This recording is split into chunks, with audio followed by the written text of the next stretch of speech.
this is the next part of the forum. Appreciate your time because of the weather and everything else.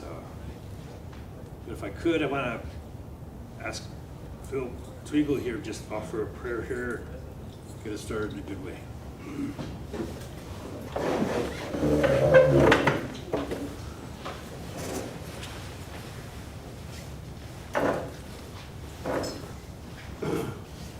Paseo Kotlika, na Petriki, Oka Moshila Chichila, Metake Op, Ukikpahita, Tukata Ka Eotuapi, Taku Aste Ukachi Pikilana Heche, Tukata Ka Wakara, Petu Zi, Lakota Iapi, Le Gulhapi, Shakoi, Oicha, Shakoi. Ikta ihunikta ya unkachi. No ko ya hello gana ya taku ota ikhaike kilena tranta ya hoyowa che tiwahe ki gluwasha kapite na tiospai na ospai na oyate. Ya owa tipi hekilena mahel wonspechicha ko hetchel nijan lena walking telo cha na petu ki Oki apo na taku aste na tani shichiktishi me taku yas.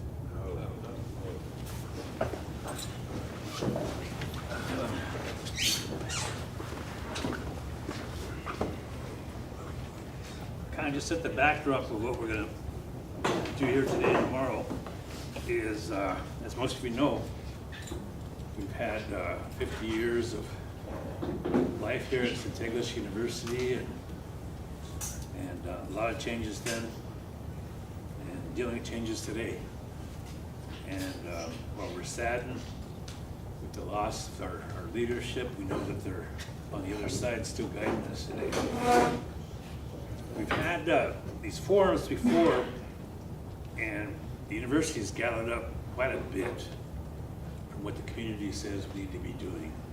And some of these challenges are not quick fixes, but they're easier as priorities get done because we're all kind of gathered to do the same thing, we're toward the same goals. And in other senses, we know that there's going to be time.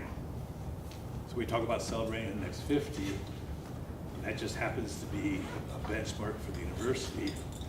The question for the university and the tribe collectively should be, what about the future? What's going to happen? How do we prioritize? How do we bring ourselves together on a unified front to deal with some of these issues? And they're not easy. We already know that. So English University in this transition started strategic planning, and we have pretty much the framework for strategic plan. And as plans goes, you can talk about long range, but right now this is the next 4 to 5 years that we're going to try to map out. And a key question for us is, with the challenges that we have here on the Rosebud, what can the university do to help support it? Knowing it can't do everything, it doesn't have all the resources to do it.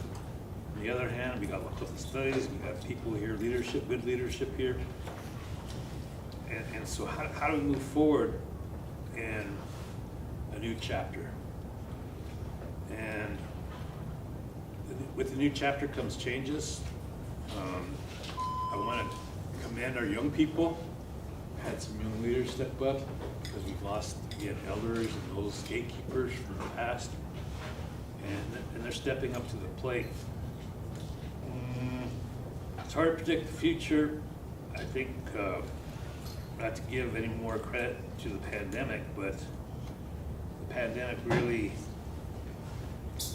had an impact in terms of us and how we dealt with business. And so we had a mental health discussion here this morning and talking about the trauma that comes with that, and then trying to get back to the things that we know work more appropriately for ourselves, that are more culturally responsive, and these are complex issues, complicated. So we know there's a lot of good efforts being going on.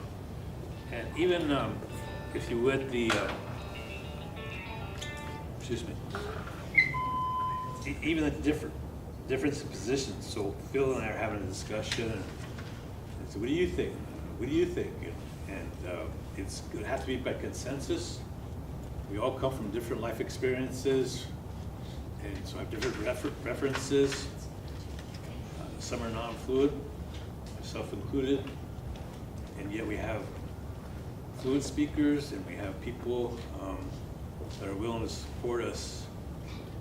And the question here being, again, is in terms of the big picture here, how can we come together and look at that? And it's about attitude. Success begets success.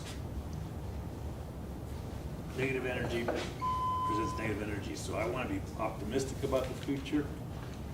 And we know cultures change. And we were talking about traditional practices and issues of sovereignty and whatever. And those will be here. And we fought, our ancestors that fought to maintain that. But how do we translate that into the work and the roles that the university can play? We're looking at our academics, we're looking at upgrading, we're looking at going back into the gunny sack and things like cultural resources management, bringing those forward. We are trying to incorporate more of young people being involved, so we've got different partnerships to begin getting the next generation of leadership. Thinking about the future, their future, our future, collective. And so that's what this forum's gonna be about. But we have a couple speakers here, which is good, because I'm here to learn and listen. And we have some good examples of efforts being made. So it'll be part show and tell, but it'll be also part sharing with us your perspectives about where, and I want to focus on just the gaps, because we know what the problem is and the challenges are. But what are some solutions? What are options? And I just soon try something and find out if it doesn't work, then not try it at all, because then we're not making any progress in terms of trying to move forward with the agenda. So I just offered that introduction very humbly and briefly, and I'm going to turn this over to Sage. But by the end of the day, we were hoping we can come out. And Cheryl, you taking notes again? Pardon? Are you taking notes again? Yeah. Okay, she's our scribe. So, and Ted would be here. He's over at the Tribal Council, the Tribal Education Department. And then Marlise might show up. Marlise White Hat. Her and I got a grant deal we got to figure out here. So I might step out, but I'll come back. But with the leadership here, I think we can have a good discussion, informal discussion. There's no right or wrong, there's no good question or bad question. It's what we believe we need to address in a good way. And then the question is going to be priorities. You know, things take slow to change sometimes, other things we can do immediately. We've kind of asked some of our leadership here, presenters, to talk about the work that we're doing, because there is good work being done. And how do we come together as a family and as a nation. So with that said, Sage, I guess I'm gonna let you talk about your work and your efforts, and then we'll talk about some ideas for language and culture revitalization, knowing that we lost so much. And Cheryl, Roman Soldier, was talking about all those things that she grew up with. And yeah, they're not here as strong as they used to be, but it doesn't mean we can't bring them back either. It takes a collective effort. It takes a village to raise the child. So that's kind of the spirit that we're hoping we can look at. Any words offered here, we're hoping that you would be able to, again, look at the future and help us navigate what that might be. Yeah? Just want to share real quick, thank you for that introduction. Our structure today is going to be trying to be flexible with the weather. We had a lot of people that were planning on coming that haven't been able to with the roads. We do have people joining us online, so we have this conversation here, and then there's a broader one happening too. But our structure is going to be that we've invited a speaker to come and share something specific about their experience and their work to kind of educate us all, to share new ideas with us. So we're asking our presenters, Sage and Jim, to do is we're going to give them the floor for about 30 minutes or as long as they need to share kind of really in depth about the work that they're doing. And then we're going to take a step back as a group and have an open conversation where we can take the conversation in any direction that we want to kind of figure out what the future looks like in this area of language revitalization and cultural revitalization, the different roles people have. So we want to give Sage the floor for a little bit. Sage, when you feel like you're ready, we have some discussion questions, but I think more than anything, we'd like to hear just what y'all's thoughts and questions, and let it bounce around. Then at about 2:30, if that's a natural stopping point, we'll see when it gets there, but we'll invite Jim Green to come up and share on our second topic, which is around the ideas of post-colonial education, what SGU is doing, but then also hearing all of your ideas on what that future looks like. So we'll kind of play with that rhythm a little bit, half hour, then have some discussion. We'll bring up our next speaker, and then we'll try to close around 4. Just wanted to invite you all tomorrow. We're going to have some really interesting presentations on advocacy and social justice in the morning from 9 until 12, followed by lunch. So if you're able to join us in the morning, we'd love to have a big group for that as well. So thank you all very much. Thank you, Phil. Thank you for the prayer, Phil. And the floor is for Sage. Thank you. Right, okay. Medakia pina, jikota shikaluza and machapalo, champe wache, abe Tues papalo, na wajaje tiosh pa ekda na mission LRT, na akichita wakpala na unchichi cha ogna imachkage ona ina na unchichi kina imachkage ocha ona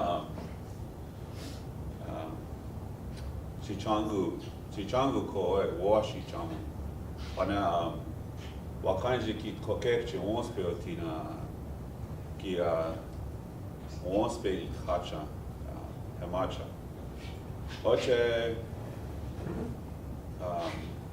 ikjewi chasha hemielo chamatolishni cha daku onspe ki daku sape kina cha unchichi kina onspe makia ona ha ina na kuina onspe makia cha lakoya kina cha onspe makia ona dem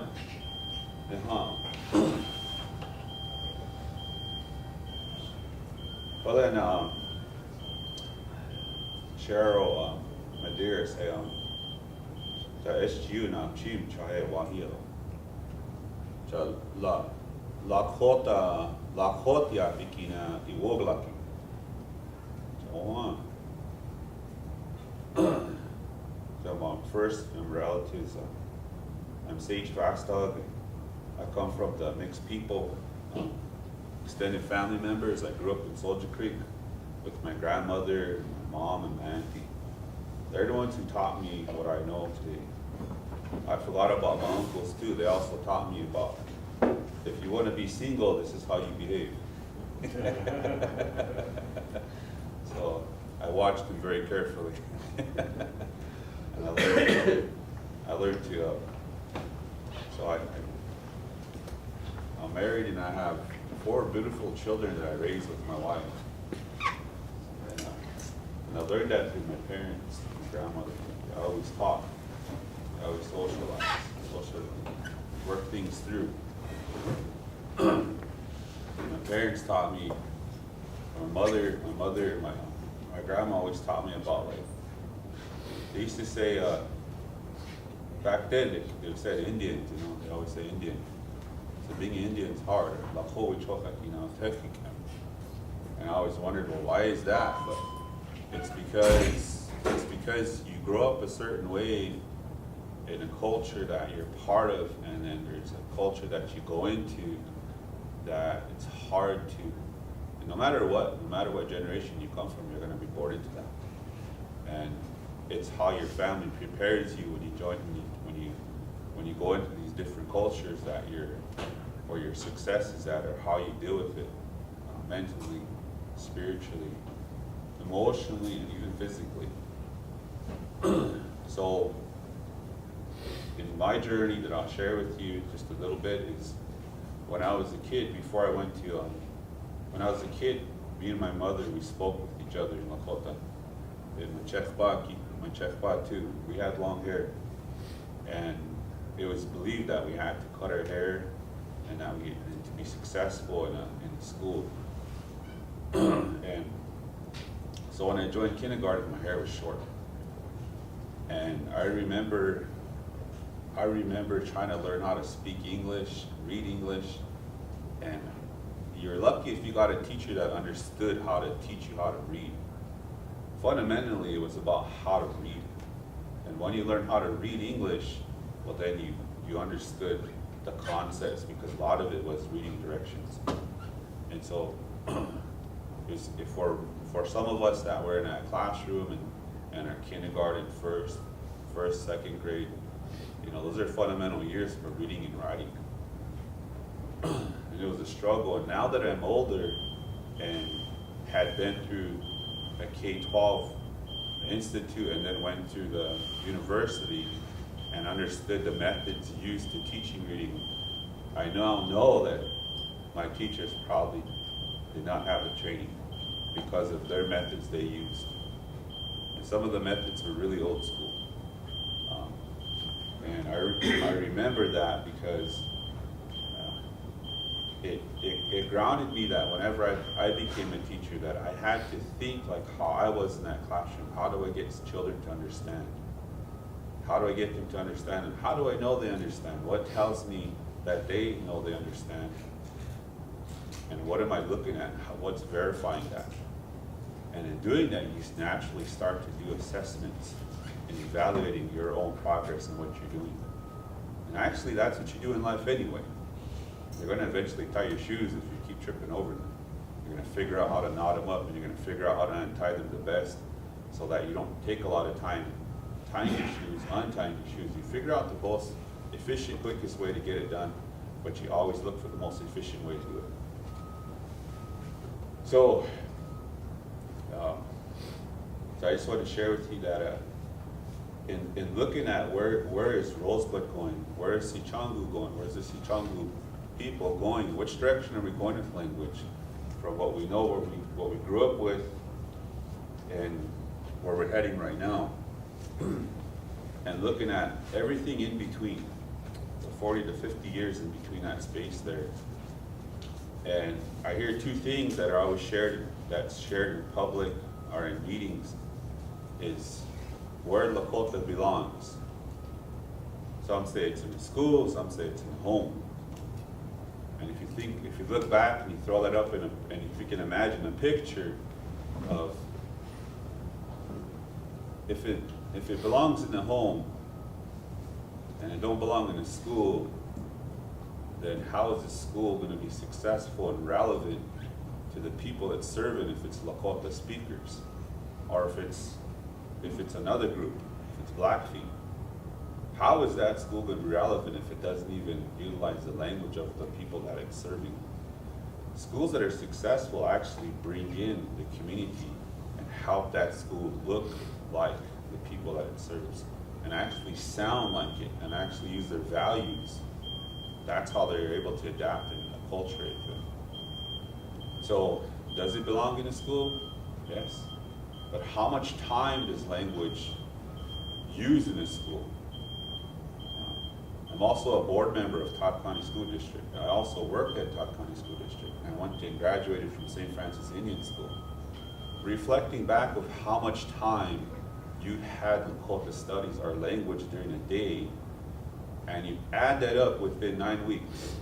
9 weeks is a quarter. 2 quarters is a semester. And if 3 years ago, and I know in elementary, you only had 25 minutes, maybe once a week, for 9 weeks. And you look at the retention of that for language, for an elementary student. At the middle school, it used to be you took it all year, and now it's back to a quarter. You look at the retention from that, taking it 1 year to then taking it again in high school. How much of that's going to be retained? How much of it's going to be repetitive of learning back what you already know? So when you weigh those out and you think of a game plan of, well, how do we really do this? How does it really work? How can it work? And then you look at home. So there's two things. One is that our children are in school probably about 8 hours a day, maybe sometimes more than that if they ride a bus. And then the rest of the time they're home with us. And in the summertime, they're with us the entire time. So you have a good solid chance of learning a acquired language at home if you have fluent speakers living in a home. If you don't have fluent speakers, then what do you do? And that same problem exists in schools. So what do? So you have to think of a system of how does it work and where is it working at? Whereabouts in the United States, not even the United States, in the world is it working? Where they say, and this is where you go into like, well, who's telling us it doesn't belong in a school? Who's telling us that it doesn't belong in a home, or it can't start in a home?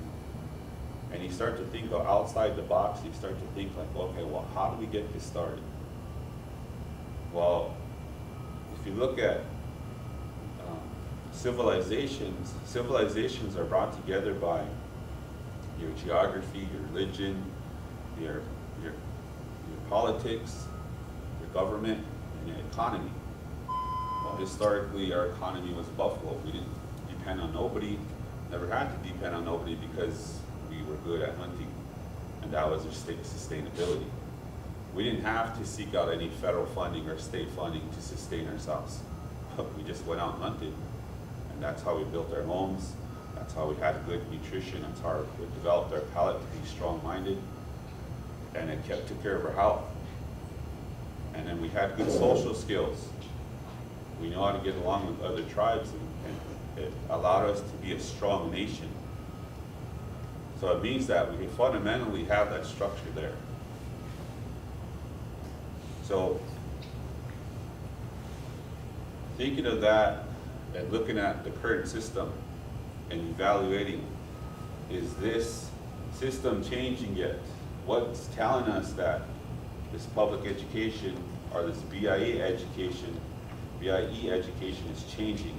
Is their structure saying that there's a solid cultural language program that shows retention all the way up? You got to be honest. Does it do that? What tells you it's doing that? What's showing that? What evidence do we have to say it's doing that? And then you look at the things. What's available for us at home? How many communities actually have fluent speakers? How many of the community members are actually functional anymore? How many communities you can go into it? They do things together. I know where I grew up, it used to be once a weekend, everybody came and played baseball together. It was workup. And there you heard everybody speaking Lakota, everybody was having a fun time. But now today, in the community I grew up, I don't see that. I don't see that just naturally happening. It might just happen if there's a meeting. So when we're looking at how do you transform how do you re-engage activities like that make people, because you didn't get paid for going to play, it was something that you just enjoyed to go and see and be part of it. But how do you get our communities back to that space where you'll naturally have fluent speakers in that space too? That's what I think as a tribe we have to work on together. How do we do that? How can we create that? Because we largely go into these spaces if we get monetary gift for doing it. And historically, you just went if there was family there you enjoyed to go to, and if they were going to feed. So you went to go, so you didn't have to worry about your own provisions that people were going to provide for you. So in the valleys, in that context, that's how that existed. But today, how do you recreate that context there? So in thinking about what we could do is where I decided to step out of a public school and just get it started. Just say, well, we actually have control, and we have control of our own education. You have the opportunity to create your own institute if you wanted to. It's just understanding how you can do that work in the space that we exist. And and so in researching and finding out the different platforms of what kind of school it could be, the one that stuck out to me the most was a community-based school. A school that was grounded in its community's values, and I thought that I would get a good start on it right away if I started right away and did not wait. But I still actively am part of a district and children that a large group of the families entrusted me to help and give that was shared with me with all the children there. So I have a lot of good relationships still with a lot of the families, and I get to see the kids that I did teach in middle school. I get to see them as adults now. Actually, some of the students that I taught are actually working at this school that I created. The idea or the concept isn't really new of the school that we created, because the concept is, see, Phil Tuigo is a fluent speaker. If I'm going to be fluent, I got to spend a lot of time with him, and I got to ask him a lot of questions, and I got to have a relationship with him that helps him. So if I don't know how to say something, I say "Doshkiapi." Continue to say that over and over and get in a relation where he knows how to help me, and so that I can stay in Lakota the entire time. I can use what I've learned in my Western teachings about assessments and instructions, but I'll go back to Phil and say, okay, how do we say this? How do we say this? Doshkiapi. And then I tie a lot of the classroom management into the Wichongye. How it is that we have our values at home, so that those values don't transfer, but they're values that establish a law or a place of boundaries. So that is the school design of the school that we created called Wakanjiki Tokekchi. Wakanjiki Tokekchi is to always think of the children first. So at Sichangu Ko, there's a 175-year plan of like where we want to be. And for our kids that we have enrolled when we first started, I know that with what we're doing, we're going to prepare our kids to be career ready and for college ready. And they're going to be secure in their identity. They're going to be holistically well. They're going to be fluent in Lakota. And they're going to be academically prepared. Those are the things that we know that are fundamental for children to be successful. That we believe in that. I even researched it for schools that were successful. I think it's Cavalier, Alabama, was serving a large population, a native population, and they switched up bringing their native population into their school and to help them with their academic planning, but also their school culture. And their math scores went up to 100%. Their reading scores went up to 100%. Hojolunto Trilingual Elementary School in Arizona had elevated their immersion students by using a similar practice of what we're using, of introducing the language to them, but introduce language through and teaching them math with it, teaching them language arts with it. And And so that way, when they get to the point where they're gonna take a state assessment test in 3rd grade, they have these concepts already developed, so that when it comes time to looking at a different language, or understanding like how to do addition, subtraction, they know how to do that. They understand the fundamentals of how language arts exist, but only thing it's in their own language. Another university, Arizona State, they have a doctoral Pueblo program. They designed that doctoral program for the Pueblo students that were there. They designed it around them to help. Their doctorate program was designed so that through their program, they had to go and try to solve issues in their own area. And it was designed around that. So when they, through that process, it helped them not let go of their community, but take what they were doing, utilize it in their own community. And because they did that, all of the students in that doctoral program, all 9 of them, they graduated. So it's not that it's just an idea of what to do and let's go get started. It was looking at what are people doing, what are practices that are real, what will actually help our kids be successful, so that we have an opportunity to rebuild our economic, sovereignty, so that we have strong businesses here locally. So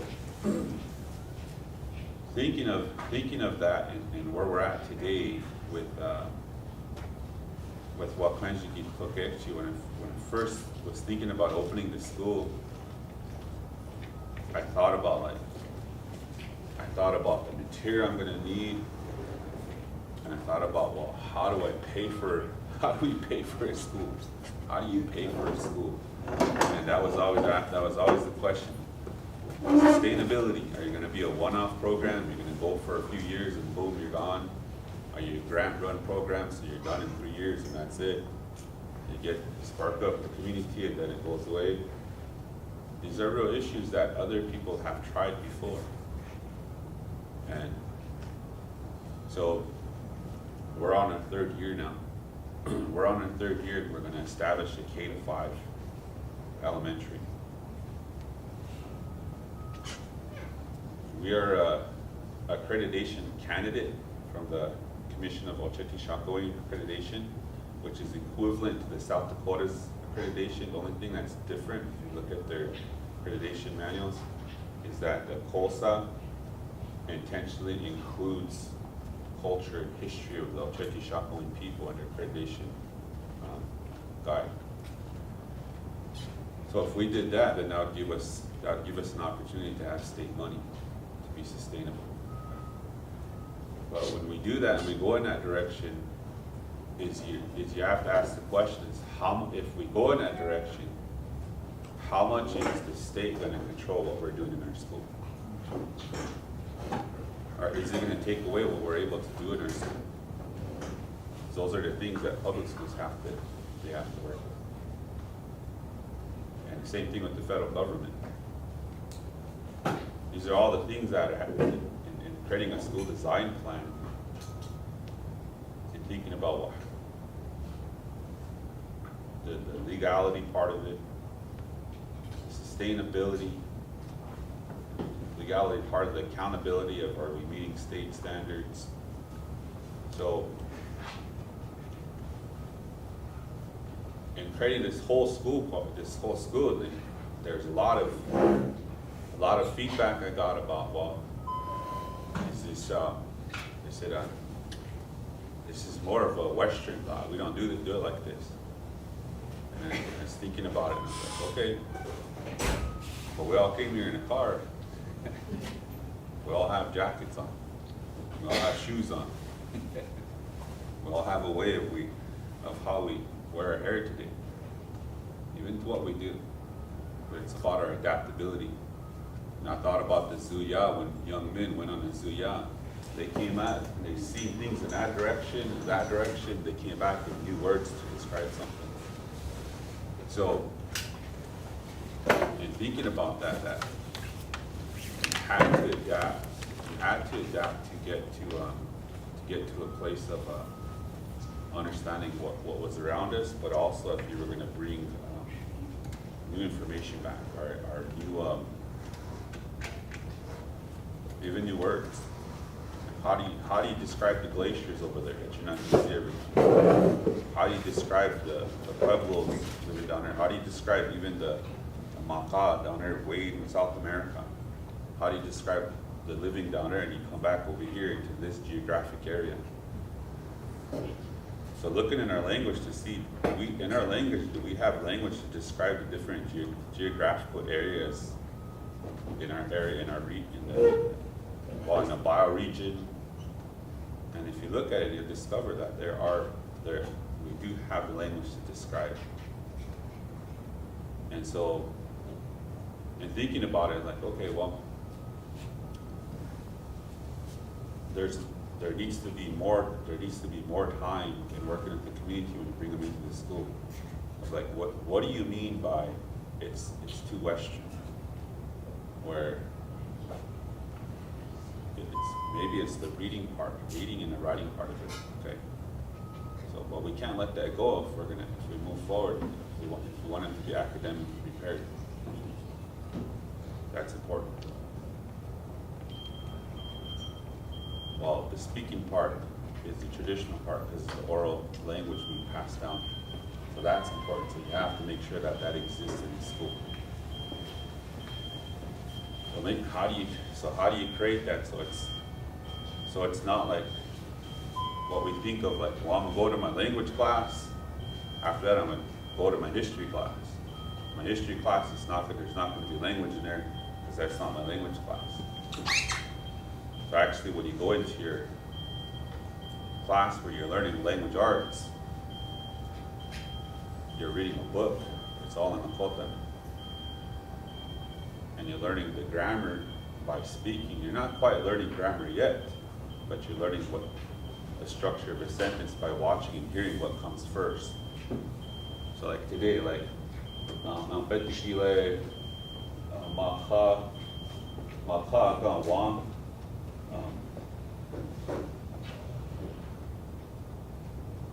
Shmeh. So that would explain what it's like today. And then so you have kids continually practicing that every day, they're naturally gonna learn a structure of how to talk about out there by what you're talking about, what comes first. Instead of sitting there doing a grammar class with them, they'll just naturally see how it comes out, how it folds out. And then you continue to practice that. You can then introduce the different times of Stalima, Tayetu, Nihaniki, even Oko, so that they're learning those how to, like, thinking and then thinking backwards with days, which is a hard concept to teach kindergartners.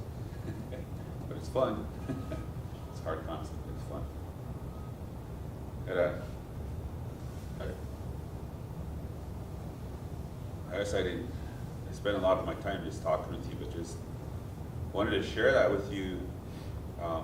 You can go to our site, Sichangu Cole, and see like what we've done and who we are. But those are our 4 pillars. And what I did is I took SGU. SGU actually went around, I believe in the 80s, and I took their community results. They went to the communities and they asked the communities, all 20 of the communities, what they wanted. And I looked at what the communities wanted, and I see that they wanted language, history, culture, and that's what they wanted at that time. So I took that and I used that when compiling the school design. And then I looked at another thing was is actively going to the state. He's almost every year, and that's the toughest part about trying to secure sustainability is you almost know you're going to get defeated already, just because how politicians are in South Dakota. But you go anyway. you go anyway and you deal with, sometimes you're gonna deal with discrimination, and you're gonna deal with people that will say they care about your story and what you're, and who you are, but they're gonna look at everything they can about your organization to try to attack you, to tear you down, to make you feel like you don't belong in that space. And that's fundamentally how America was born anyway. That's how the states wanted to be. They wanted to be their own state. They didn't want the federal government to rule them. They wanted to have their own autonomy. So largely the state of South Dakota is Caucasian, so they're not going to be real thrilled about a Lakota immersion school in South Dakota. They may talk about it and we think it's interesting, but that's as far as it's going to go.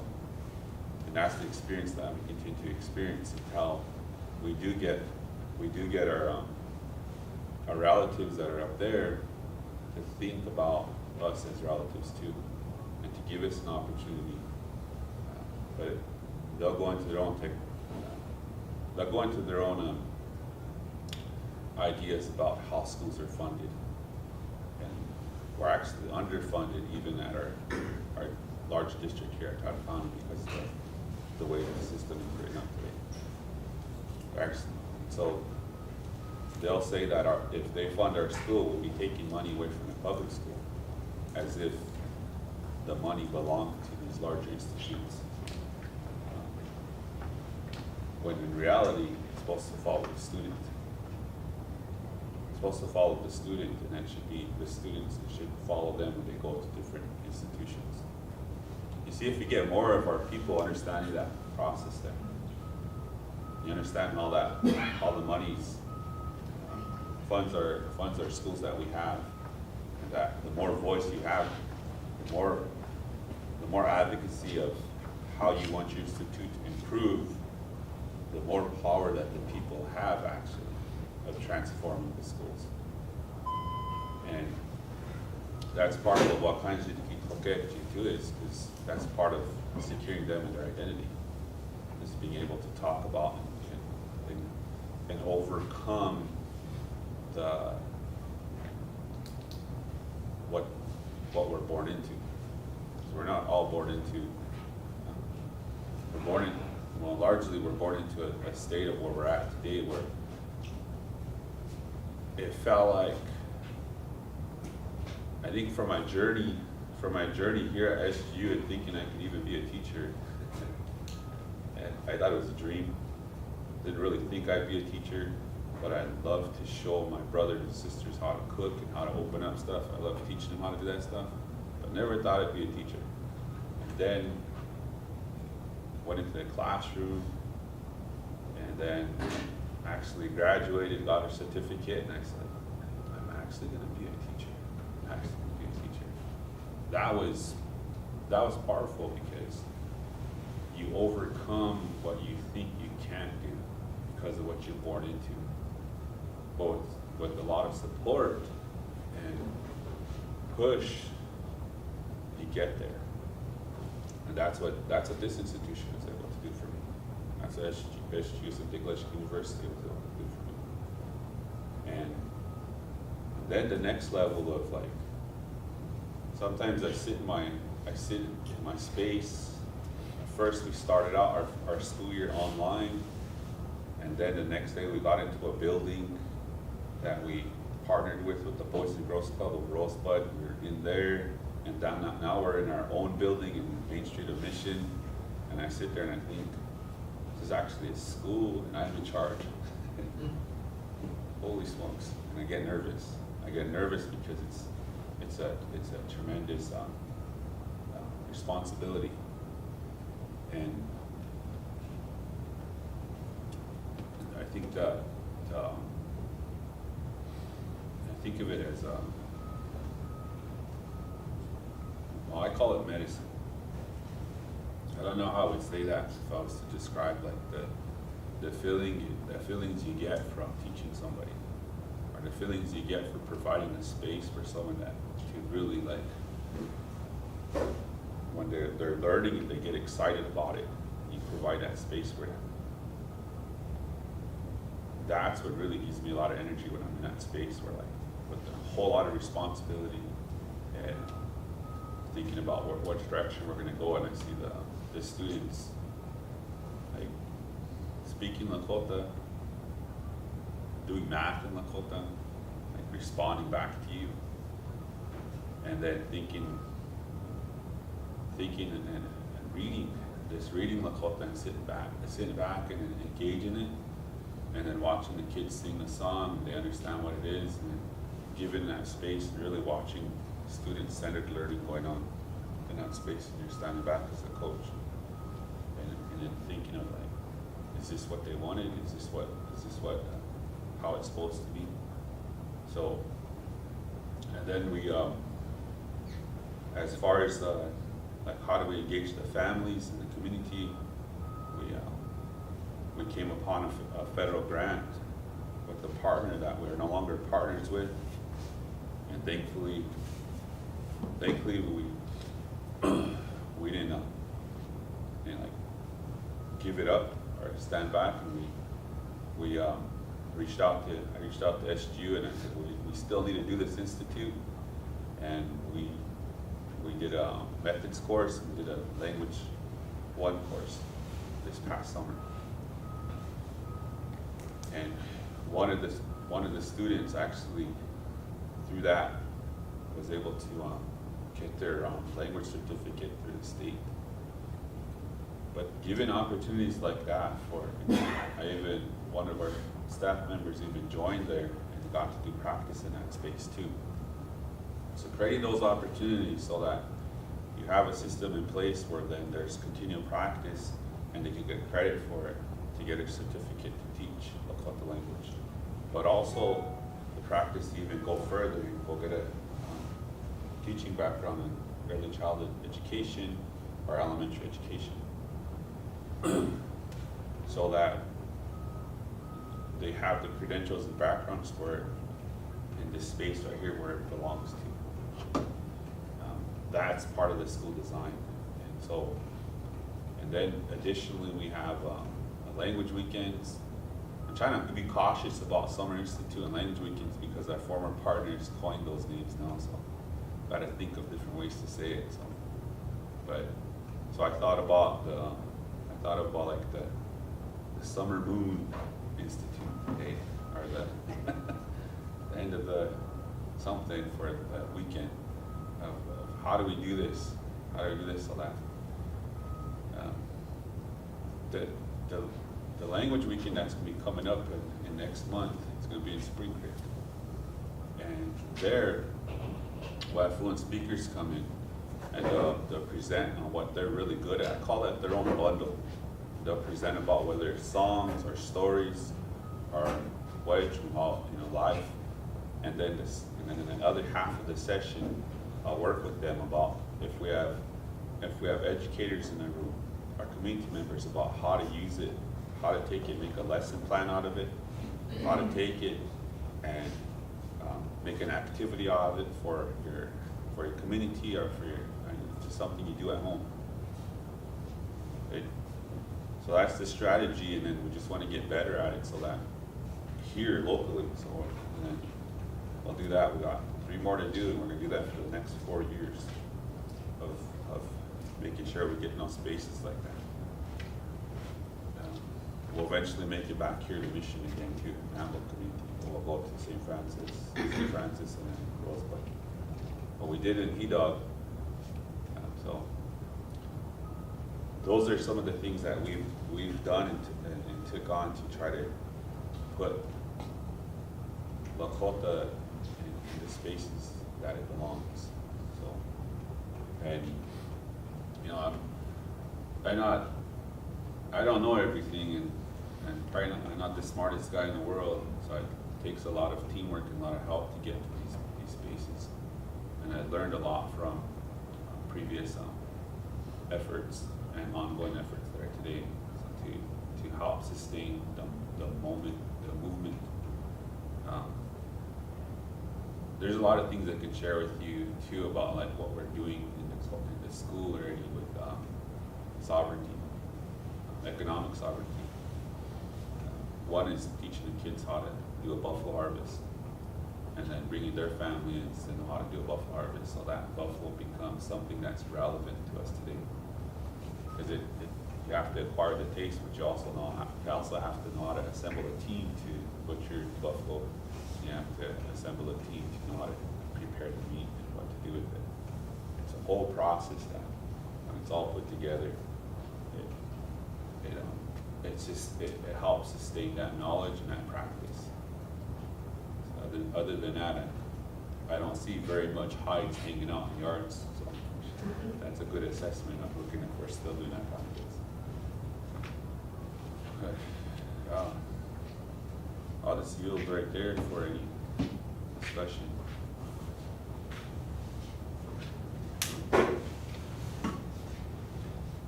Sage, you know how you mentioned about COSA accreditation, and even if you get it, you become an official certified school for the state, and then there are standards and various things. Similarly with the college, to some extent, but the college we have accreditation, and the assumption really in accreditation for tribal colleges is, could you guys just be more like us, like the other colleges? It's not written that way, and people are nice about it, but that's sort of the underlying message. But at the same time, they don't have standards for us, content standards like they do for K-12. That's a significant difference. And maybe if we talk a little bit more, we can talk about how SGU is kind of wrestling with, how, are we doing our own thing, or are we still trying to be more like them? But my question is, with private schools, K-12 schools, if they have their own funding, what's the relationship with the state, you know?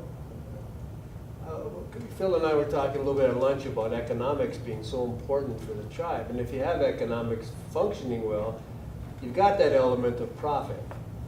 It can be used in different ways, and you know, capitalism tends to use it in a certain way, but it still is going to be a part of it to keep the thing. Let's say you had enough money to become a private school, or whatever that would mean, but you know the category. What authority would the state, what authority does the state still exercise over private schools, do you know? Yeah, so currently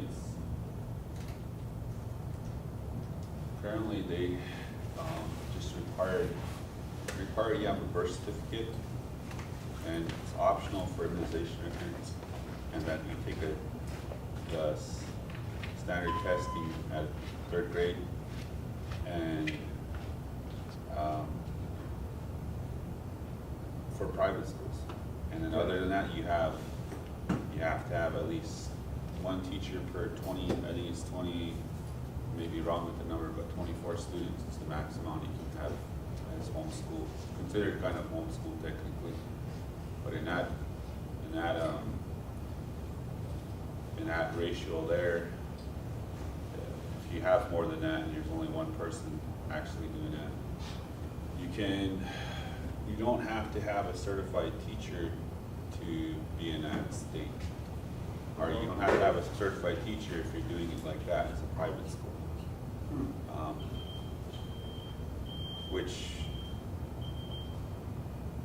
currently the state has an option now, or they always had the option for homeschooling where you can get a lot of the material. And then, so that's my understanding right now with the state. Yeah, it'd be interesting though if they tried to go further than that. I mean, because then they would have to, they may be infringing on citizens' rights to school their own kids, homeschool, so that I don't think that's popular in the state of South Dakota right now. I don't think they want to go that way. As far as, there's that big discussion now in South Dakota because of the proposed social studies standards for schools. I wonder if private schools, do they fall under those kinds of curriculum standards like the state public schools do? Yeah. Yeah, go ahead. So So as a private school, especially the way we're set up as a, we're an official tribal community-based school, which means the tribe oversees what curriculum we use. So regardless of what the state puts out and pushes out, we cannot be penalized for teaching the history of the communities, the capitals, our own leaders. As long as we're teaching the concepts of how societies are formed, like the grapes, geography, religion, politics, economy. I don't see it, I haven't seen nothing that would really, because the most they could do is try to take funding away from us, but if they're not funding us, they can't do nothing. And that's how the federal government works too, is they can't tell the states nothing unless they're taking their money. Which is probably why the governor sent back $80 million to the federal government. Maybe, I don't know, consumption. So funding it could be a critical point for you guys as far as being able to frame the school, not only the content, but I would think the whole structure of education, schooling, the way it's done. There's been so many critiques for the last 50, 70 years, all the way back to the 20s for India now. But you're still restricted to doing it the assumed way that schooling is supposed to work. But if you had private funding, then it's possible that you could actually change the structure of schooling itself. Okay, I just want, but it's an option, huh? Yeah, you get it. So the way the design is, it gives us the space to not have to verify every single thing about what we know, like the value, our values to societies, like it doesn't limit us even on food. The state can't come in and say, well, you can't serve this kind of food. Well, yeah, we can, because we don't get none of your money. So we can actually design a program that creates food sovereignty by doing a farm to school program with private money as being a private school, so that we can actually grow on gardens, take that food right there, harvest it, can it, and feed it to our kids. And then we could also go on this, we can also take in deer from when hunting season goes on. Families can donate that meat to us, we can freeze it, and we can serve it as a meal. Same thing with elk, same thing with buffalo, and then that changes the whole palate of the intake of the child, which actually, scientifically, the more nutrition, the more fresh nutrients that's in the child's diet, the more they're able to regulate in their development mentally, which is key. I mean, if you're healthy in that sense. So that's one of the things that there's with USDA, with even with trying to get it when we did a buffalo hunt with Todd County Middle School, we had to store the meat. We couldn't store the meat at the school. But we got to bring it there and serve it, but we couldn't store the meat there, nor could we bring in fresh produce and serve it during lunch, which is like, why do you have all this stuff? And it's for regulation, and you wonder why, like, what you should have that opportunity to have that available, because that's what.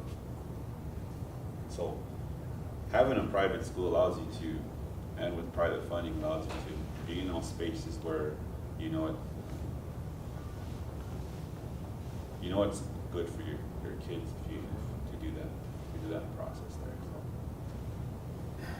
So. Sage, now that you guys have been going for 3 years, could you talk a little about what you see from your students that have been in the program? And since you've worked in the public schools, not comparing good or bad, but just saying what are some of the differences that you're noticing for students in their language abilities, but also kind of in your school culture?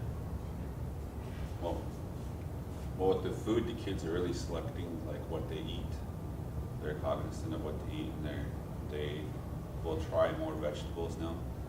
And They get to see, they know what kalo looks like now. It's not a chicken nugget, or it's not a patty, heated up patty. It's actually, they can see, like, I don't know if you guys ever went, or some of you probably went to the traditional powwows where you get a bone with a piece of meat on it. So imagine that in your lunch. And that's what I seen as a kid, and when kids see that, it's like, yeah, that's actually what meat should look like. It's quality meat that you can take off, peel it off, chew it up. So it's given them that context of like, meat isn't always processed, or food isn't always processed. So they get to see that in that sense. And then being a parent of one of the students, I can speak to my daughter, and she understands what it is. Like when cereal, I say, "Look at that one," she yell, and then she'll pick one. I want that one. I say, "Some picky choose," and I go and she'll pick it up. And then the other kids too, like, and just speaking to them, and they respond right away with what to do, or they'll be talking, and then and just seeing them from when they first come in to how they're just gain this confidence of speaking. Like it's like it becomes this place where they don't carry shame for speaking Lakota. They just speak it. And then in that school culture, just how the kids hold it up, how the staff hold it up, and how the families hold it up, it creates this space where they enjoy learning and speaking Lakota and making mistakes. So it gives a lot of room for them to make a mistake while they're speaking, and then to hear someone else say it, and they pick it up and say it. So it's seeing them gain confidence in it. To like when we went to the parents wanted to go to the Lakota Nation Invitational for the language bowl, So we just, and was private school. You know, we don't have the money to travel to. We don't have this big lot of to do that, but we did have some money to be able to put together to pay for rooms and food. But the rest, the families had to do on their own. So one of the things that I've seen is that the families wanted to do this, so the families came in and they practiced every week with the kids. And that's all we did, is we stepped back and we gave them the material, we recorded the voice of whatever it is, the songs, and we gave it to them, and we stood back as coaches. And we helped as much as we could, but really it was the parents that were the coaches of that, of their children learning whether it was vocabulary, or if it was songs, or if it was a skit. And we're sitting there, and when the event started to happen, and I had never been to it, heard of it, never been to it. It's our first time there. And I told the families that when we go, we're going to show what we know. It's not about winning, it's just we're going to go show the families what we know, and it's to network with the other ones. And it's to show the kids that there's other kids that are speaking Lakota too, so it becomes a norm for them. So I was sitting back there and just listening to them. And I think that was an assessment of itself, is hearing them speak up there. No one's telling them, they just throw a picture up there and they start speaking, and pretty soon they're over here, they're speaking and speaking. And then they got stuck on a picture. And I'm sitting in the back and I was like, just talk about the picture, just talk about what the person's wearing, just start doing that. But you can't say nothing, right? It's gotta be the kids gotta come up with that. And here one of those kids, one of the students, he looked at it and he started to talk about everything about what they had on their, the color of their hair was, to the color of their shirt, to the pants, to their humpa, and then some with their socks, and what was going on, what the dog was doing. And then the funny part is he said the dog was biting one of the people that were standing there, but he was trying to say the dog was eating the dog food, but he said it bit the man that was standing there.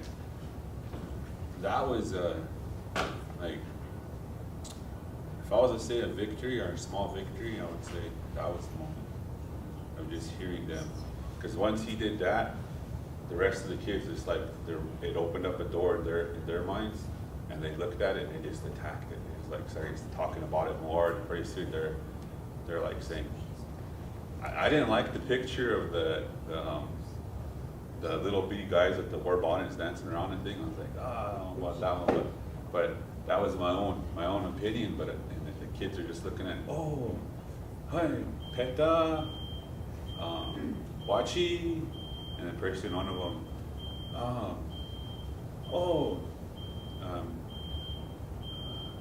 Peta, Mimela Wachi. I was like, oh, so they started to form their own sentences, but they're doing it on their own with what they have and forming it. So I was just like, so just sitting back and looking, I was like, wow, they really are paying attention to what we're doing in class, in school. It's at their level, and so it's going back. And so that would have been a positive spot as far as like what the families were able to do with their children, and that truly belonged to there. And they actually won. They won in the top 5 places. They actually won there. It was a pretty big moment for them, and that was all because of what the families did. It was their involvement. It just shows that where you can go, where the families can go and continue to go that process. Glad to hear that they actually had some speaking at the LNI Knowledge Bowl thing for Lakota. Yeah. To me, it's a good example of the difference between playing with the language in a school setting where you try to identify vocabulary, which has nothing to do with being able to speak initially. Yeah. But actually, if they looked at a picture and had to create something as you described, no, that's language learning. Yeah. You know, but the distinction is typically not drawn. Yeah.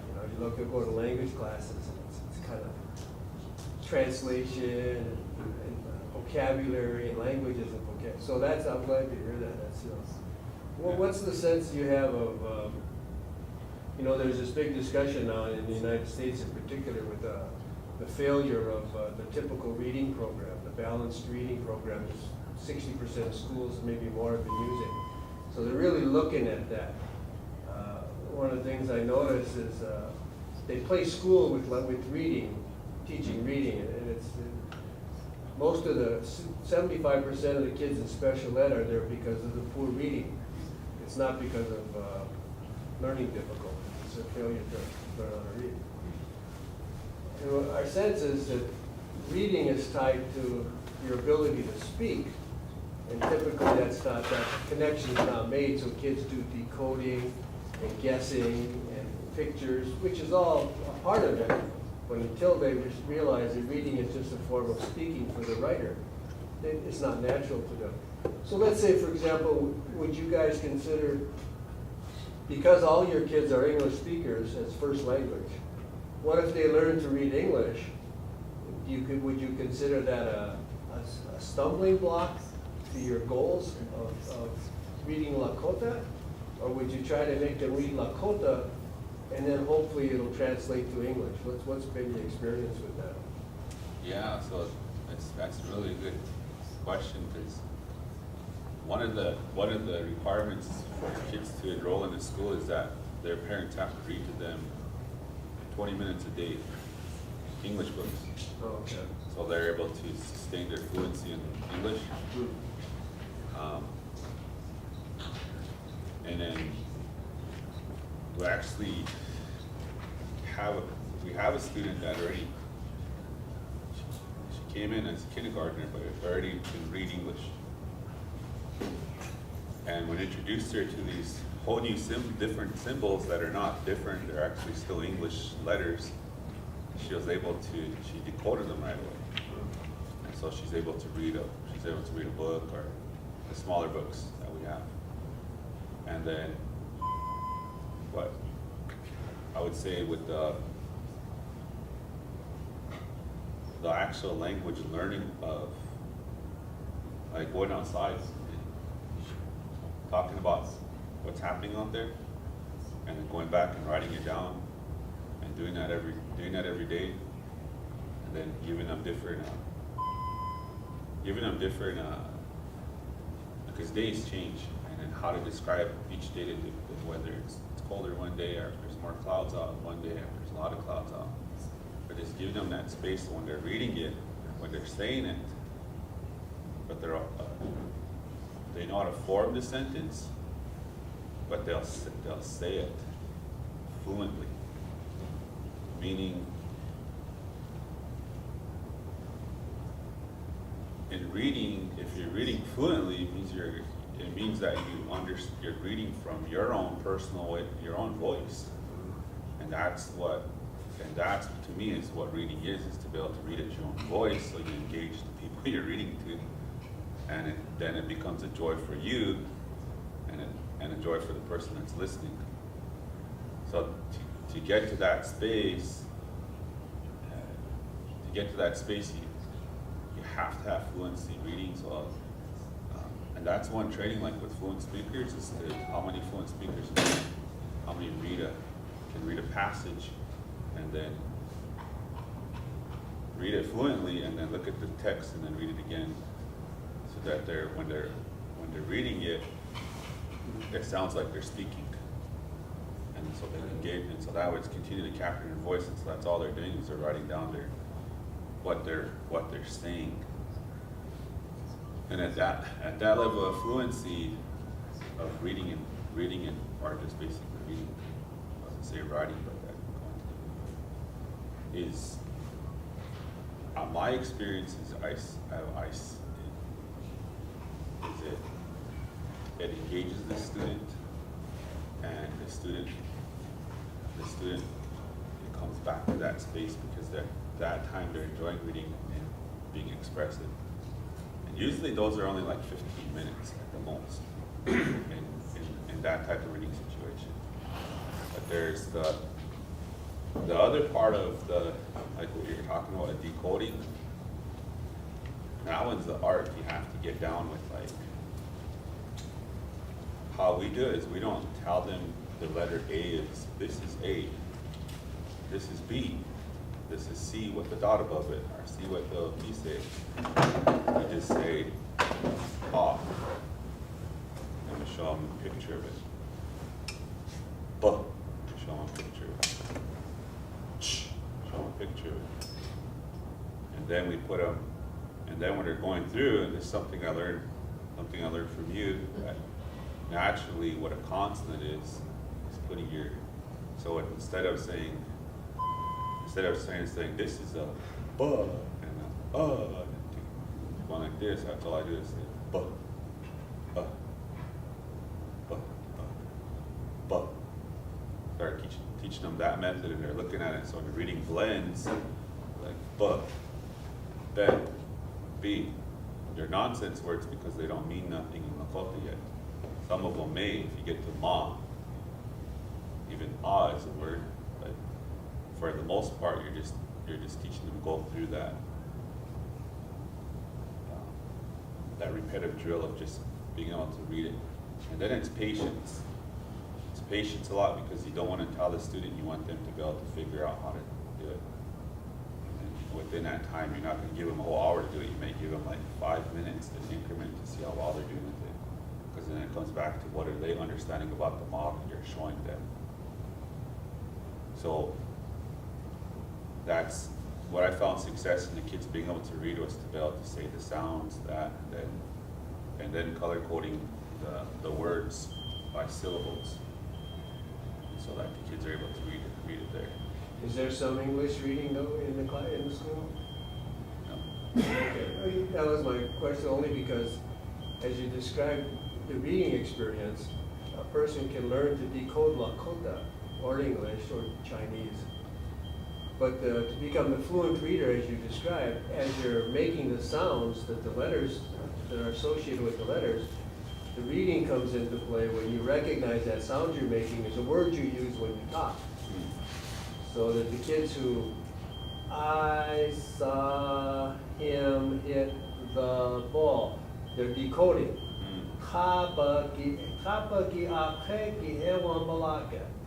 But if they're not speakers, then they can't move on to the stage of becoming a fluent reader. Because those sounds, as you described, aren't words that they use. Yeah. So they're not becoming fluent. If they're already English speakers, then the possibility would be they would, if they learned the skill of reading in English, sort of like you learned to drive a Chevy even though you prefer a Ford, is it gonna transfer over? The suggestion, would be worth exploring. Yeah, I would, Yeah, that the Yeah. skill would potentially would transfer very well, because they've mastered it, they've connected with their own speech, and their reading of Lakota is gonna progress, and maybe even feed back to their ability to speak, but without reading English as their first language, their ability to read might be just a thought, yeah. They can't move on to that real stage of reading fluently at all, because Yeah, that's the challenge in the Yeah, art yeah. of Yeah. when you're immersed. yeah. Because there's ways how you interpret immersion, right? I mean, you can be in a silent practice of it, and a fluent speaker cannot tell you what it means, and so you have to. For sure. So when you're modeling reading, there's conversations that have to happen between two teachers about what you're about. Like if you're forming this sentence, they may be talking about it, then you go back to reading it, talking about it. So it leads up to so that what you're reading is actually in context of a conversation that's happening that they practice too in the classroom. Yeah. So that way Yeah, that's it good. becomes part of a natural process, but they're also learning how to write it out. Yeah. And they're recognizing, well, that's what, like she said, or Tony said, and hey, it's right there, that's, they said Ampetu right there, that's Ampetu right there. And it becomes one of those aha when they actually see the word. Like, my daughter, when she read Okankeke, and we were on a long trip, and she had these long lists of vocab words that she had to read, that she knew them already, but they were written. And then she was sounding everything out, and she was getting mad, she threw it down, and then she picked it back up half hour later, and tried it again, and she was like, Okankeke. Oh, then a chair picked. Then she imagined, that's a chair. I was like, yeah, that's what it looks like when it's written down. So it is getting to that practice of making sure that they have that, recognizing that. Then I believe, well, there's still some practice yet that I need to work on too, as far as like when we get into grammar. I'm not a grammar expert, but I haven't introduced kids to nouns or objects or verbs or adjectives, things like that, or past tense, present tense, only past tense with Kutayatiki or Nihaniki, and teaching them the calendar. But yeah, but the fundamental part with the reading part, fundamental with teaching the concept of kids how to read is what I know is going to help them when they transition to be. It's different because they come in not fluent, but they're going to leave bilingual in reading and writing in Lakota, which is the opposite of the SEL program, right? Second language. And seeing if any of our local schools are up for that. Or do we have to create a middle school? So,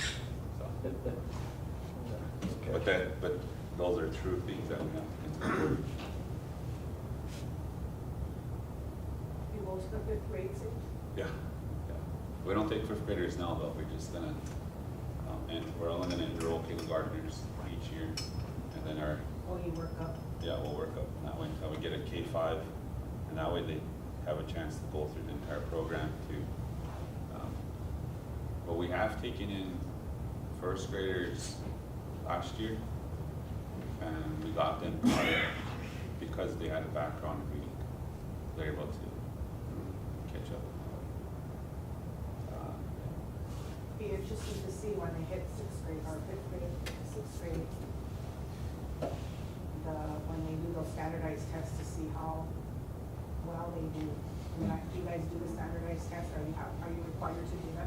Yeah. And don't, I mean, there's always a controversy about not liking men and liking them, but it's kind of interesting to see the scores still. Yeah.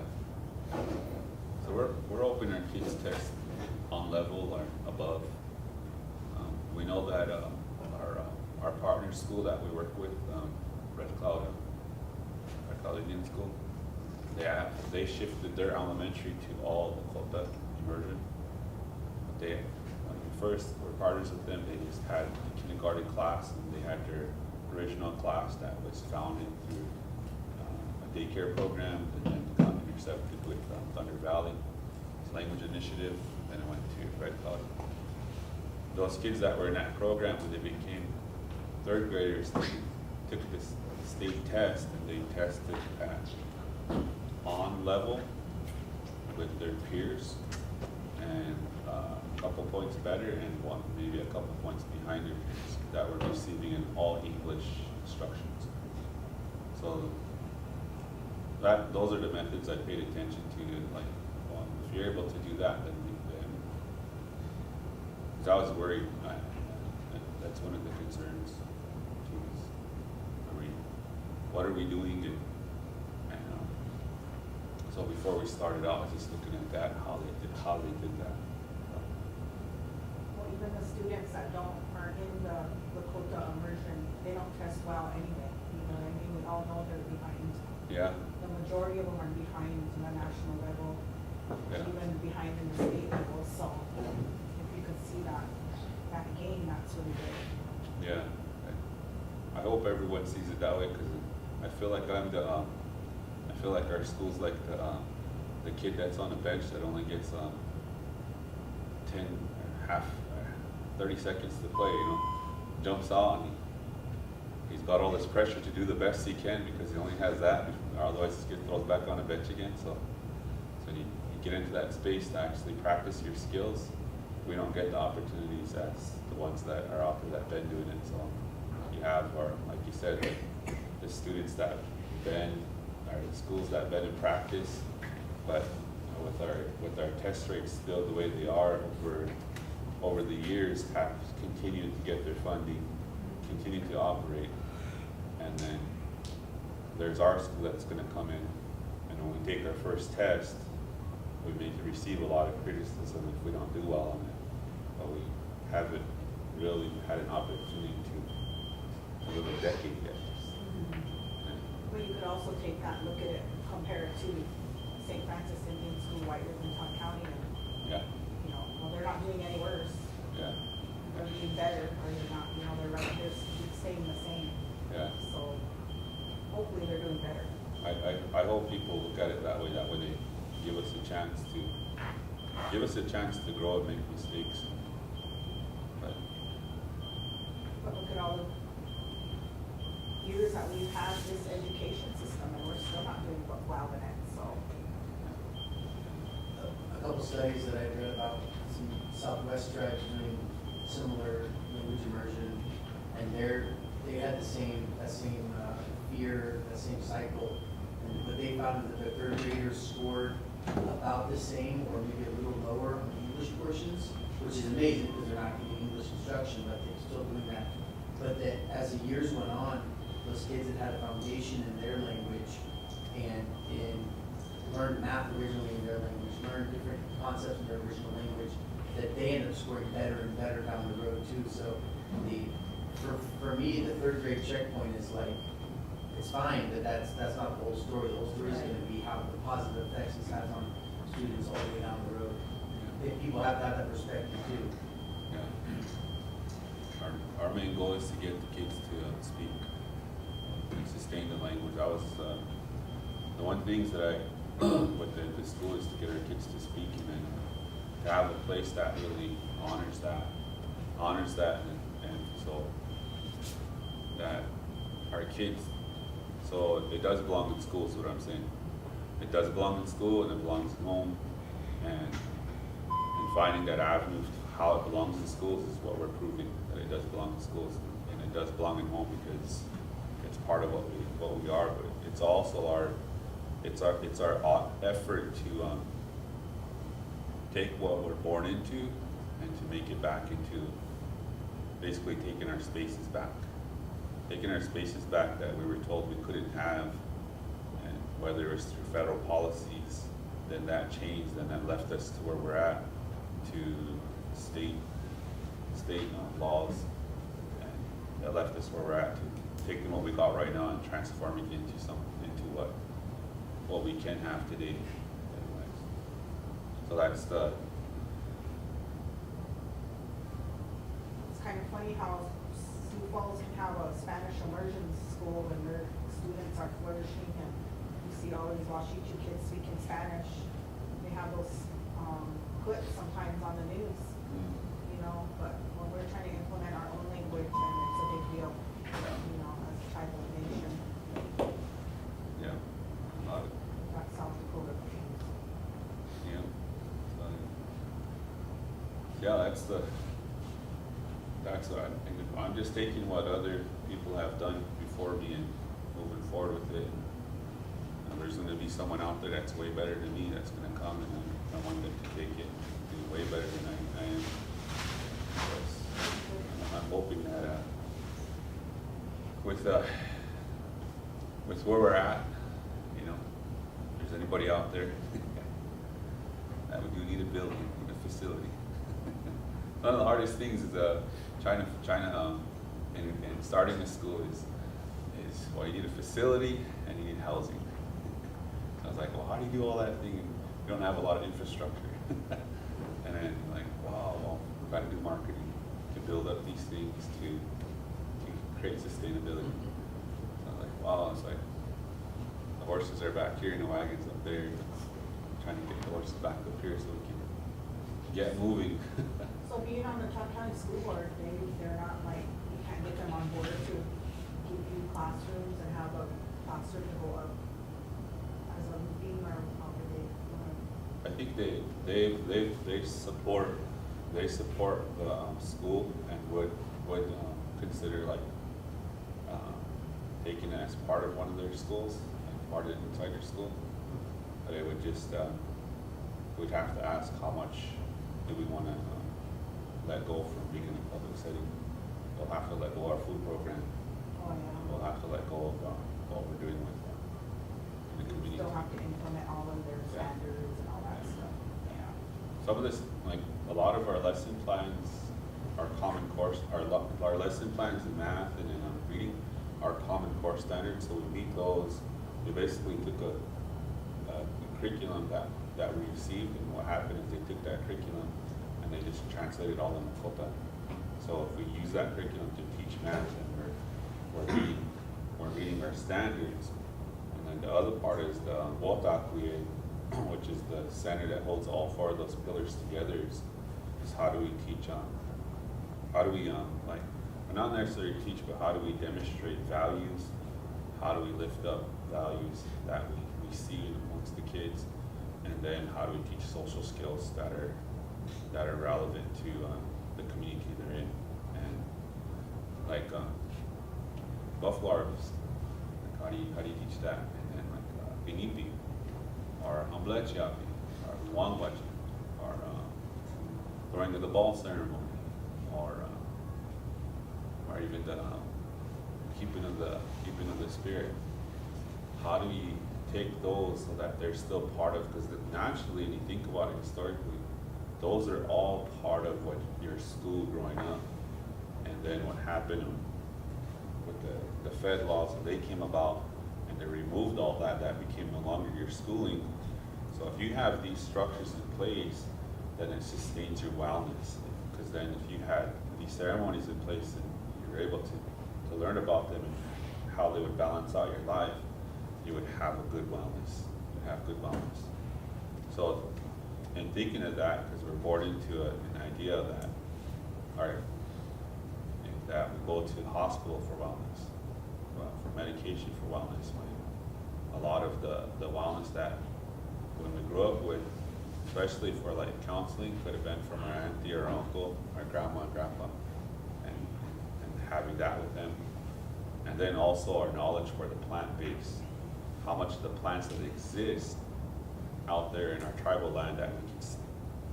Well, that's reservation. base, but if you look at original land base from the 1850 treaty, 1851, and that land base there, how much of the medicines throughout are still existent that we can still go and harvest, so that we can, it's still part of our natural, our intake, our part of our wisdom, that we, our practice that we do. That's also part of the schooling too. Like, that if you have those, then that's what creates a strong economy for yourself. Because then you don't have to always go to the dollar store for an aspirin. You can go somewhere else for something to regulate. Even if asthma, if you knew what plants to go, picking mullein, how to harvest that, how to prepare it so that you can take it. So it's those practices that should be part of our schooling too. Because when you're growing up, if you think about it, if you went on a zuya, you had to, as today, like when we go on our long field trips or long family trips to a different state, we always pack something in the bag, throw our blankets, extra water. We're always prepared for something that's going to happen. We know what to do. And so historically, when people went on a zuya, they had their uncle or their auntie tell them, "Here's the things you need to have in case you need to make a salve. This is what you're going to do, so that you can medicate yourself. Or here's something that you can use." So things like that helps you be what we think of as like, well, that's pretty that's primitive. In reality, that's economically sustainable. Economically, you're sustaining yourself, so we're not becoming consumers of everything else. Eventually, I would like to create an academy like that. Maybe a middle school, maybe a high school, right? But that would take a lot of. There are some places, we explored this a little bit when we were in Alaska, kind of expeditionary education, where that's kind of what you're doing. The whole foundation is going on journeys, like whether it's not suya so much, but at least hunting or harvesting. Yeah. But the question comes back to me, and I think we can kind of skip the next session. Could we just talk for 1 second here on a kind of a version of post-colonialism, because it gets to me here that there was some interesting research in the 70s and 80s called Schools Don't Matter. And the heart of it, as I recall at least, was that the kids who succeed in school are the kids whose parents, whose home mirrors the kind of style of the pedagogy and the teaching in the school. So if you come from that kind of a home that mirrors the teaching in the school, you will, by and large, will succeed. There's other variables, but that's the biggest one. If you didn't, you're not going to succeed. That doesn't mean that kids from native homes didn't succeed, because some of them had similar kinds of ability to figure things out. Or in this case, really, and that's the point I want to kind of discuss for a second, is when we talk about taking what the situation was for tribal kids in school and going back, as you say, recovering the language in particular, but all the other perspectives, whether it's harvesting or self-reliance. One thing I think is a potential, I don't want to say hurdle, but hindrance, or at least a significant factor, is I think we still internalize what we think schooling is. That education and schooling are so closely related that the structure and the method, and in particular, this idea, and you just gave an example. Said when we go on a trip, an uncle or an aunt is going to tell you what you need to take to be safe and to be. Actually, I think that may be true, but that's a form of schooling that was not typical as we look back, our understanding. And it's not typical in what I see in many of the traditional families. What's typical is Yeah, I know, because I've gone through learning without being taught. But someone has put me in a situation where I had a mistake, I had a problem, and I had to learn. And to intentionally design an environment or a situation where that student or that relative will stumble and make mistakes, possibly, maybe not, but they will learn the skill that had you taught them, they would not have. I think that there's a division there between schooling and education, between colonial schooling and pre-colonial schooling, that I think is serious enough that, and maybe you find yourself, we all come with assumptions about education and schooling. And we think we still adhere to this notion that teaching is a matter of telling you what I know and you don't know yet. Yeah. You know? And I think that's a hurdle that it's almost impossible to get over, not only as an individual teacher, but as a administrator, as a structure in the school. Yeah. So the idea to say, it's not subject matter that I need to teach, it's I need to design a situation, whether it's expeditionary or otherwise. I need to design this. I know the skills. I figured them out, I've learned them by mistakes, by other people helping me, whatever. But I know 75% of the kids don't learn those skills in schooling. So what I've learned, I need to design an environment, whether it's classroom or other, so that those essential 4 or 5 steps to that skill, they will stumble on, or they will figure out together. And that's my role as a teacher now.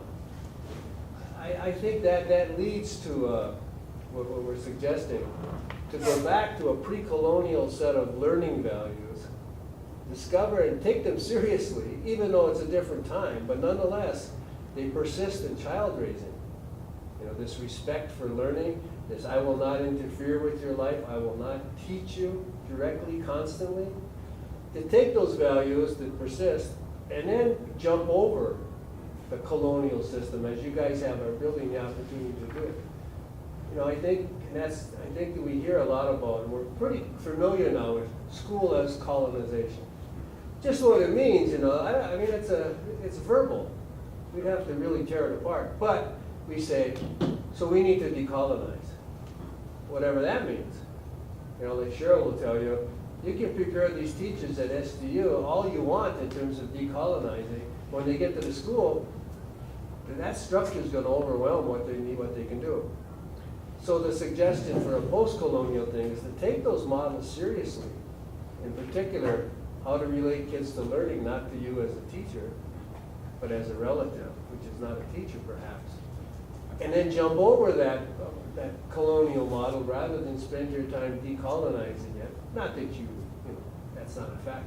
But what I get to is that the need to, people who are working like you guys are and other people, is even to analyze your own internal vision of what schooling is, how much has been internalized in terms of, well, yeah, we're going to do it the same way, but we're going to do it our way.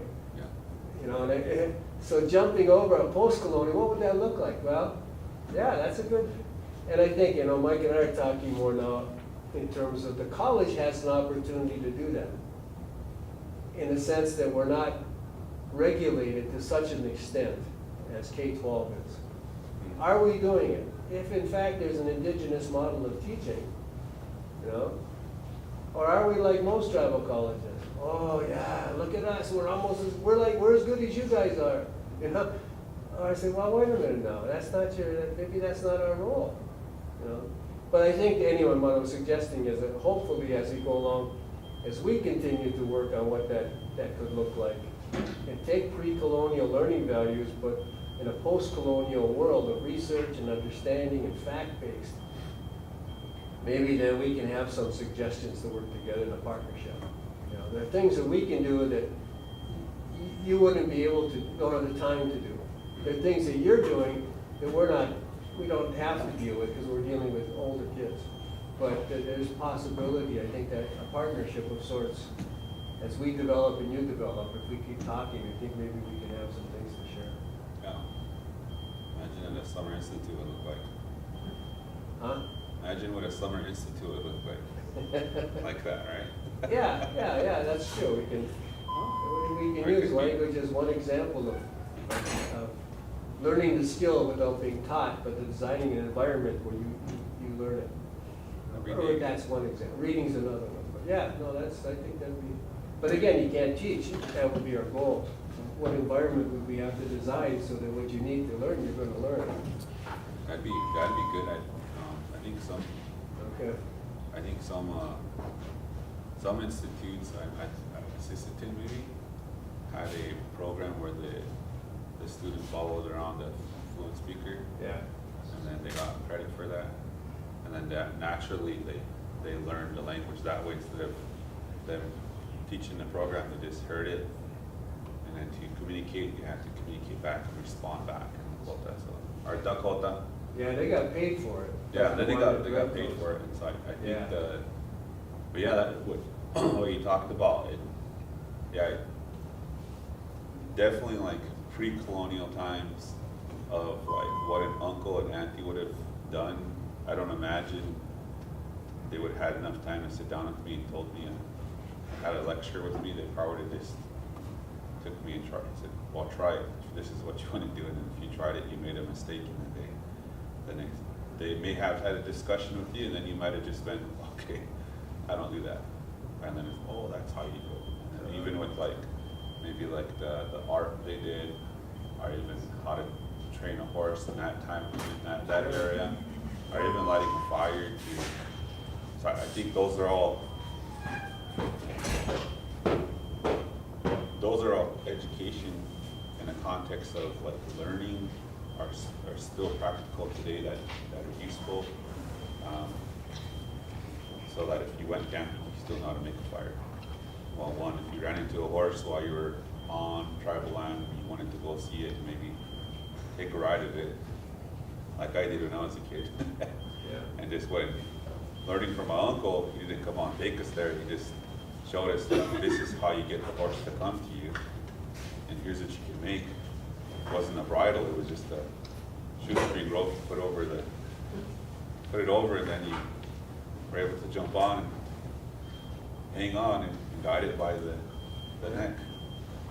But didn't learn how to stay on the horse very well because we always fell You off. can't be taught that. No, but it was Yeah. but just learning by watching is yeah, that I would strongly say that's the learning, and that's also the art. A teacher has to learn in today's classrooms is to set that setting up so that a student could really understand a concept that I believe I was successful with, because I wasn't a very good reader. Especially for students that are not very good readers, is you have to set, especially if it's a concept they have to take away with, which is why I like math, because math wasn't, you didn't have to be a good reader. I didn't like story problems because I couldn't read story problems, but now when you do story problems, I'm like, wow, I can do this now. But thinking of statistics of like what consistently will happen over and over, it's part of the logic of, I think, of pre-colonialism, anyway, of how in like, so statistics could very well be something that, because you're always estimating, because you want, whatever bioregion you're in, you had to make an estimate of how much fuel was there to sustain a group of people based on previous experiments or previous times there, so you didn't overpopulate the area. So and that wasn't even a course, that was just you working your way up with the camp leader or the hunt leader and understanding that. I think through failures that even resulted in death. I think you hit on something, Sage, that we overlook in contemporary times with education, and that's the element of survival. I think, they say colonial education, survival is still a factor in it, but survival became tied to the kinds of learning that you required for agriculture and farming and an industry, which was, you related to, you need to be taught directly these skills of weeding and watering and planting. There's no way you're gonna learn them without us starving, for the most part. Yeah. So direct teaching became into effect from agriculture and then later with industry. So it's still a matter of survival, and you see people, you still see that indirectly with, you need to get an education to have a good life. But it's displaced somewhat. But what you have in pre-colonial times in terms of survival was not you need to have this skill and this skill and this skill, but you need to be able to rely on yourself and make judgments independently, because the situations are not these constant recurring situations that you can predict. You have to have prediction, you're right, but you have to have that confidence that says, I want to make my judgment on the spot, because situations change, unlike agriculture and industry. And I think there's a significant foundation for ways of teaching in terms of that form of survival. And if we displace it to something else, say, well, what about survival today? Well, if you've got 80% of the kids who are not 50% not graduating and able to get jobs, survival is a real key element today. But the schools are not able to do it. The 10% that go on to be successful, that's great, they're surviving. But what about the rest? So maybe there's a lot of value in going back to that way of, let's build up their confidence and ability to trust and make judgments, rather than to supposedly master some skills that they can, some content they can get on their phone in 30 seconds anyway. We're gonna waste our life when they can get it in 30 seconds anyway. That's not, no, put your phone away so you can pay attention in class. Are you kidding me? What century are we living in? But we're doing it because it's a different set of survival skills.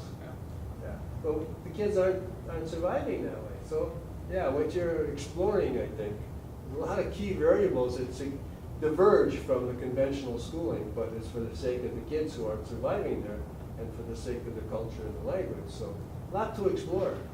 I think it's valuable. It's gonna be, could be different in the conventional way, not just we're doing your thing our way. No, maybe not. Yeah. But university has to step up too, I think, and develop that kind of research and possibilities and models.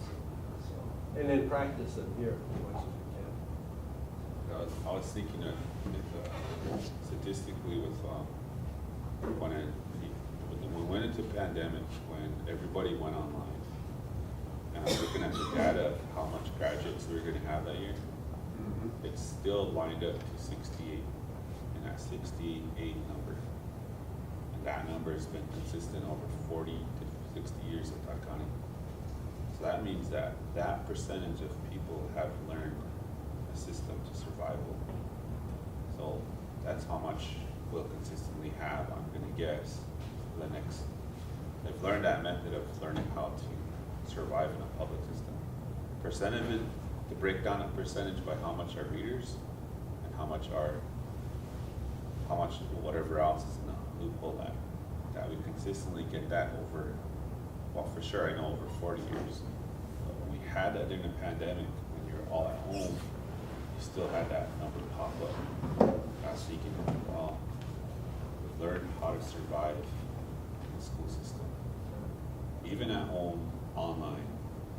So that's why I say, like, I tell my kids, and my son kind of listens to me more now that he's graduated. So you got to read. Yeah, this world really operates on English language and read. It's not so much of a let's problem solve, figure things out. It's more of comprehension. So, but when you get to those teachers that really teach you to, or challenge you to comprehend, then you're going to have your struggle there. Well, other than that, if you can read very well, you're going to be successful, at least in the system that exists today. And that probably goes in public. So institutes that are able to know that, what can we do beyond reading to elevate the level of the experience a child has when they're in there? That's where that's why math scores and ELA scores go up, because you're not just teaching the kid how to read and write, but you're also teaching the kid about how important they are to the institute. So they come to school. I remember there was another thing that happened in middle school while I was there, and they instituted this, or they started this program called the Recovery Room. And that program, it looked at how the brain regulates. So it's like the reptile part of your brain, the limbic part. So when you get to that part of aggression or rage, you know reasoning, right? And sometimes a lot of our kids are kicked out or suspended from school during that recent time. And when that happens, you have a high amount of kids not in the classroom. Because they're either sitting at the office, or they're OSS, or they're in school suspension, and they're not there either. When I was looking at, that was the year they took the ELA test, I think it's 7th grade. And they scored 150%. And I was looking at the data and I was like, well, I don't know. It looks like the ELA teacher was teaching and doing the same thing they were doing last year. There's not an increase in attendance. What's happening? And what I've seen is that what I could tell, what I did know, is that through starting this recovery room, where a student could go in there and talk about why it is they're upset, and leaving that room with a set of skills to go back to the classroom, allow them to be in that space where they were learning. And because that was happening, it was accepted by the admin, and it was modeled by the counselors and the teaching staff got training on it, so that the kid they sent out for cussing, when they come back in, they're not holding a bias against them. They're letting them come sit back down and re-engage into learning, and they're letting them practice that skill that they've learned there, that they stayed in the classroom. And that is the reason why I think those scores went up. Those skills right there are fundamental, and those were in pre-colonial times. But if we're taking those skills away from our kids in current school systems, then our school systems are going to continue to be the way they is today. So that was probably the most, that was about the best answer I could give based on what was given about when I was asked by, at that time it was the Secretary of Education was Baird. They asked me that, and I was like, well, that's the one thing I can think of that happened there. We kept more kids in the classrooms than we did out of the classroom, which wasn't typical of how business was conducted. Still isn't, no. And it's not popular if you don't have the training in it, because you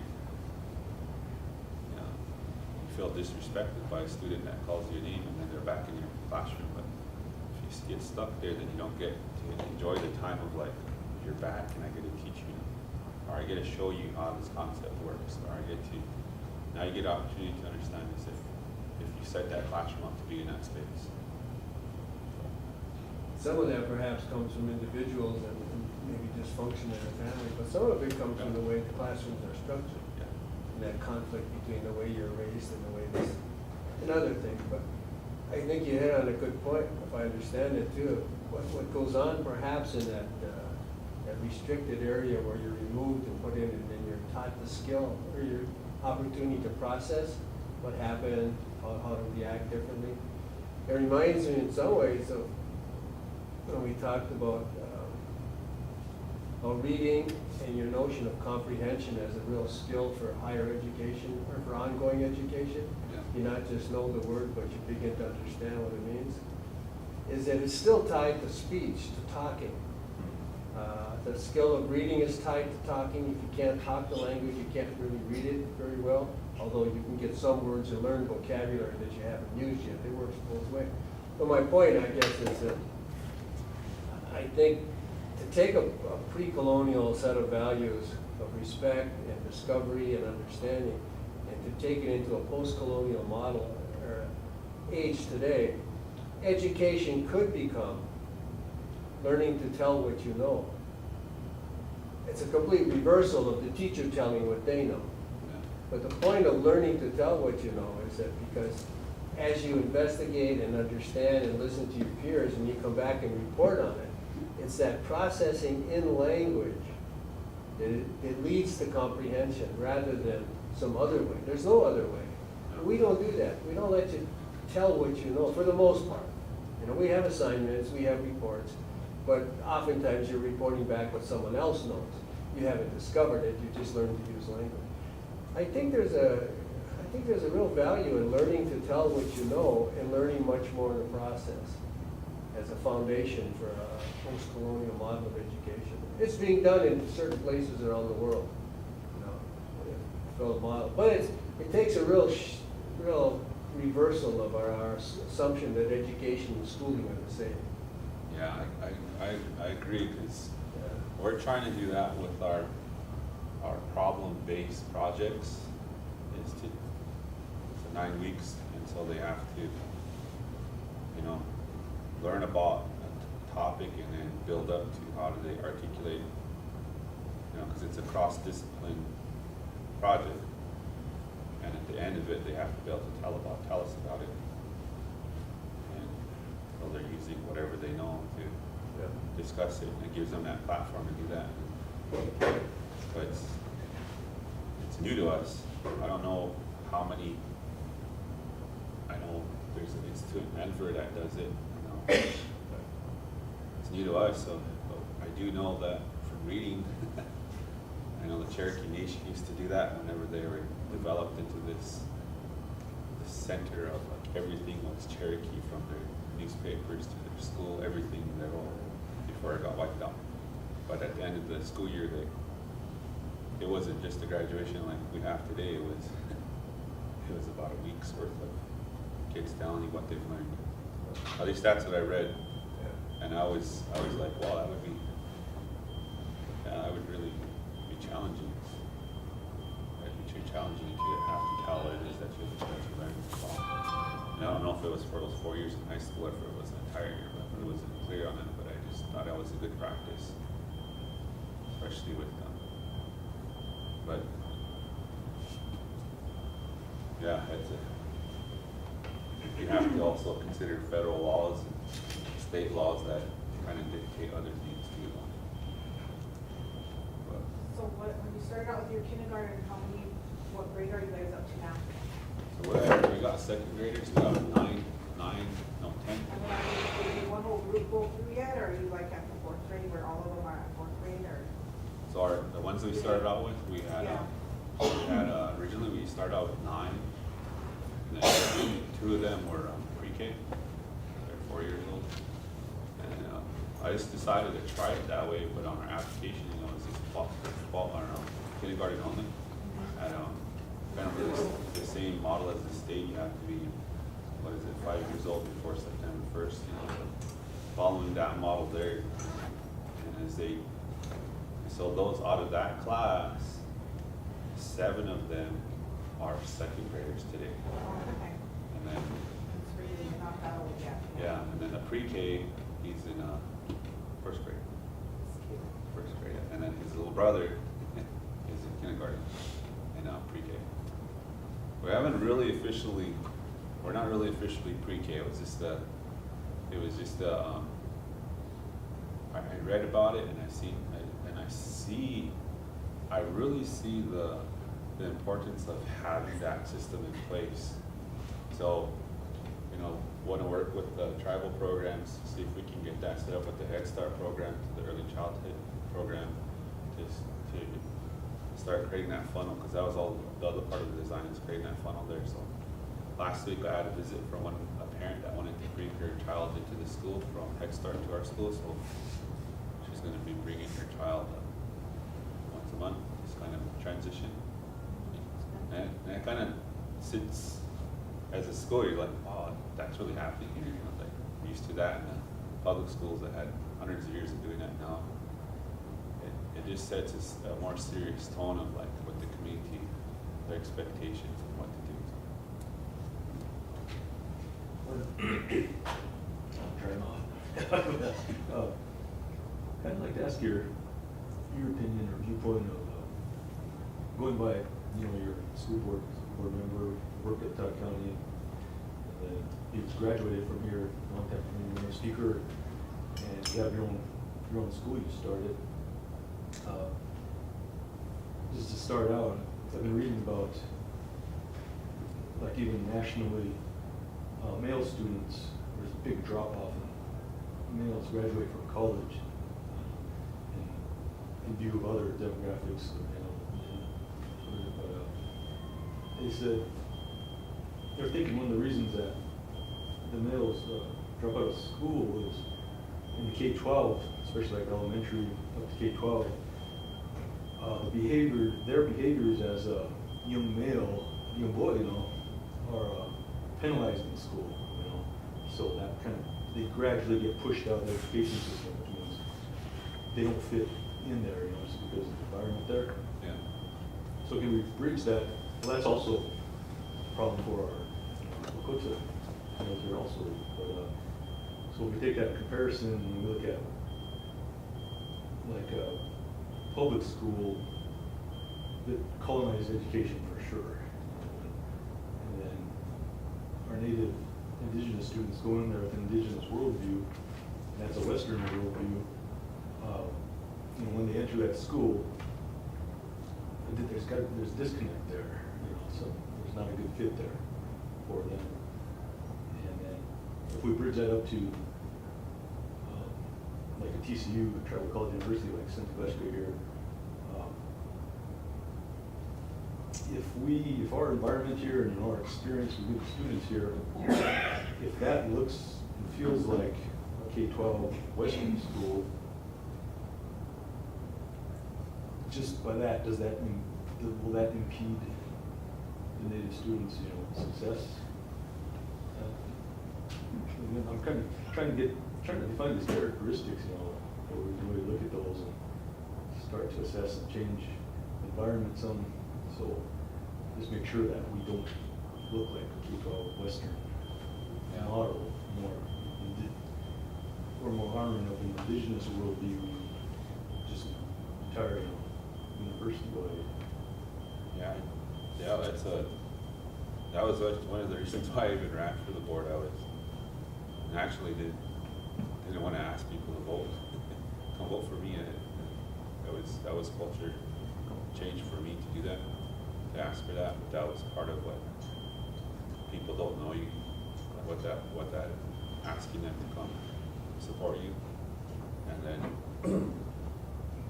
what I've noticed is that, and I tried this as an employer, and then is to how do I take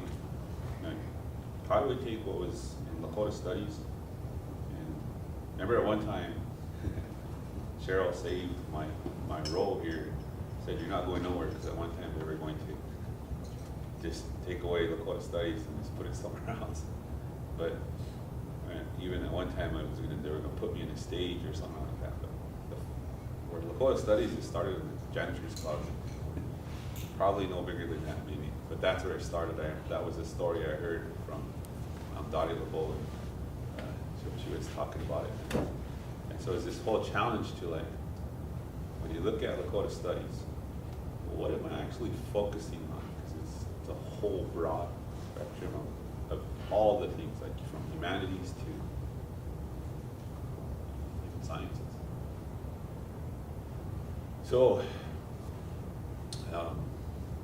when as I started to understand that, well, if I'm going to help the students that are in my classroom walk away with something, there has to be some sort of retention. So I have to build a model. And I started to think, well, Native Lit belongs in ELA all day, especially if you got Indigenous students. Majority of Indigenous students are here. There should be a Native Lit class. That English language arts class should have Native literature all over it, because the kids are going to hear themselves from those authors. They're going to speak from how they feel about what they were born into, and that's kids are going to make a connection there, and they're going to enjoy reading. They're going to say, well, they can be an author too. And And then I looked at history class and social studies, and I was like, we didn't start from Mesopotamia. We didn't start there. We started up there. Up there is where we started, up here where the current Chippewa Nation is. That's our society. Yes, we had a social system. We did. We had an economy too. We migrated too, just like the Mesopotamians. So how do we take this? What's the concept here? What is it? What's teaching about how social structures existed and how people came together? Well, that's the same thing that the Cheque Shakoin is. But the kids don't know that, so how do I bring it into the classroom? So then I start to work with the social studies teacher. This is what you could use so that when the kids see it, they see themselves in the curriculum, they see themselves in the everyday lesson plans as they're going through. I'm like, oh yeah, shoot. It wasn't just the Mesopotamians that understood societies and built structures and had a whole system. The Lakotas did too. The Dakotas did too. They had an ally, they had a confederacy. Like, wow, did they? I was like, yeah, they did. And then yeah, so it belongs right there. Teach that first, then teach them Mesopotamia. Because ultimately, in social studies, you're teaching them concepts of civilizations. What happens is, but what I was pushing against about is this whole Euro-American, Eurocentric curriculum that said this is important, this is important, this is important, this is important. Pretty soon you have a bunch of native students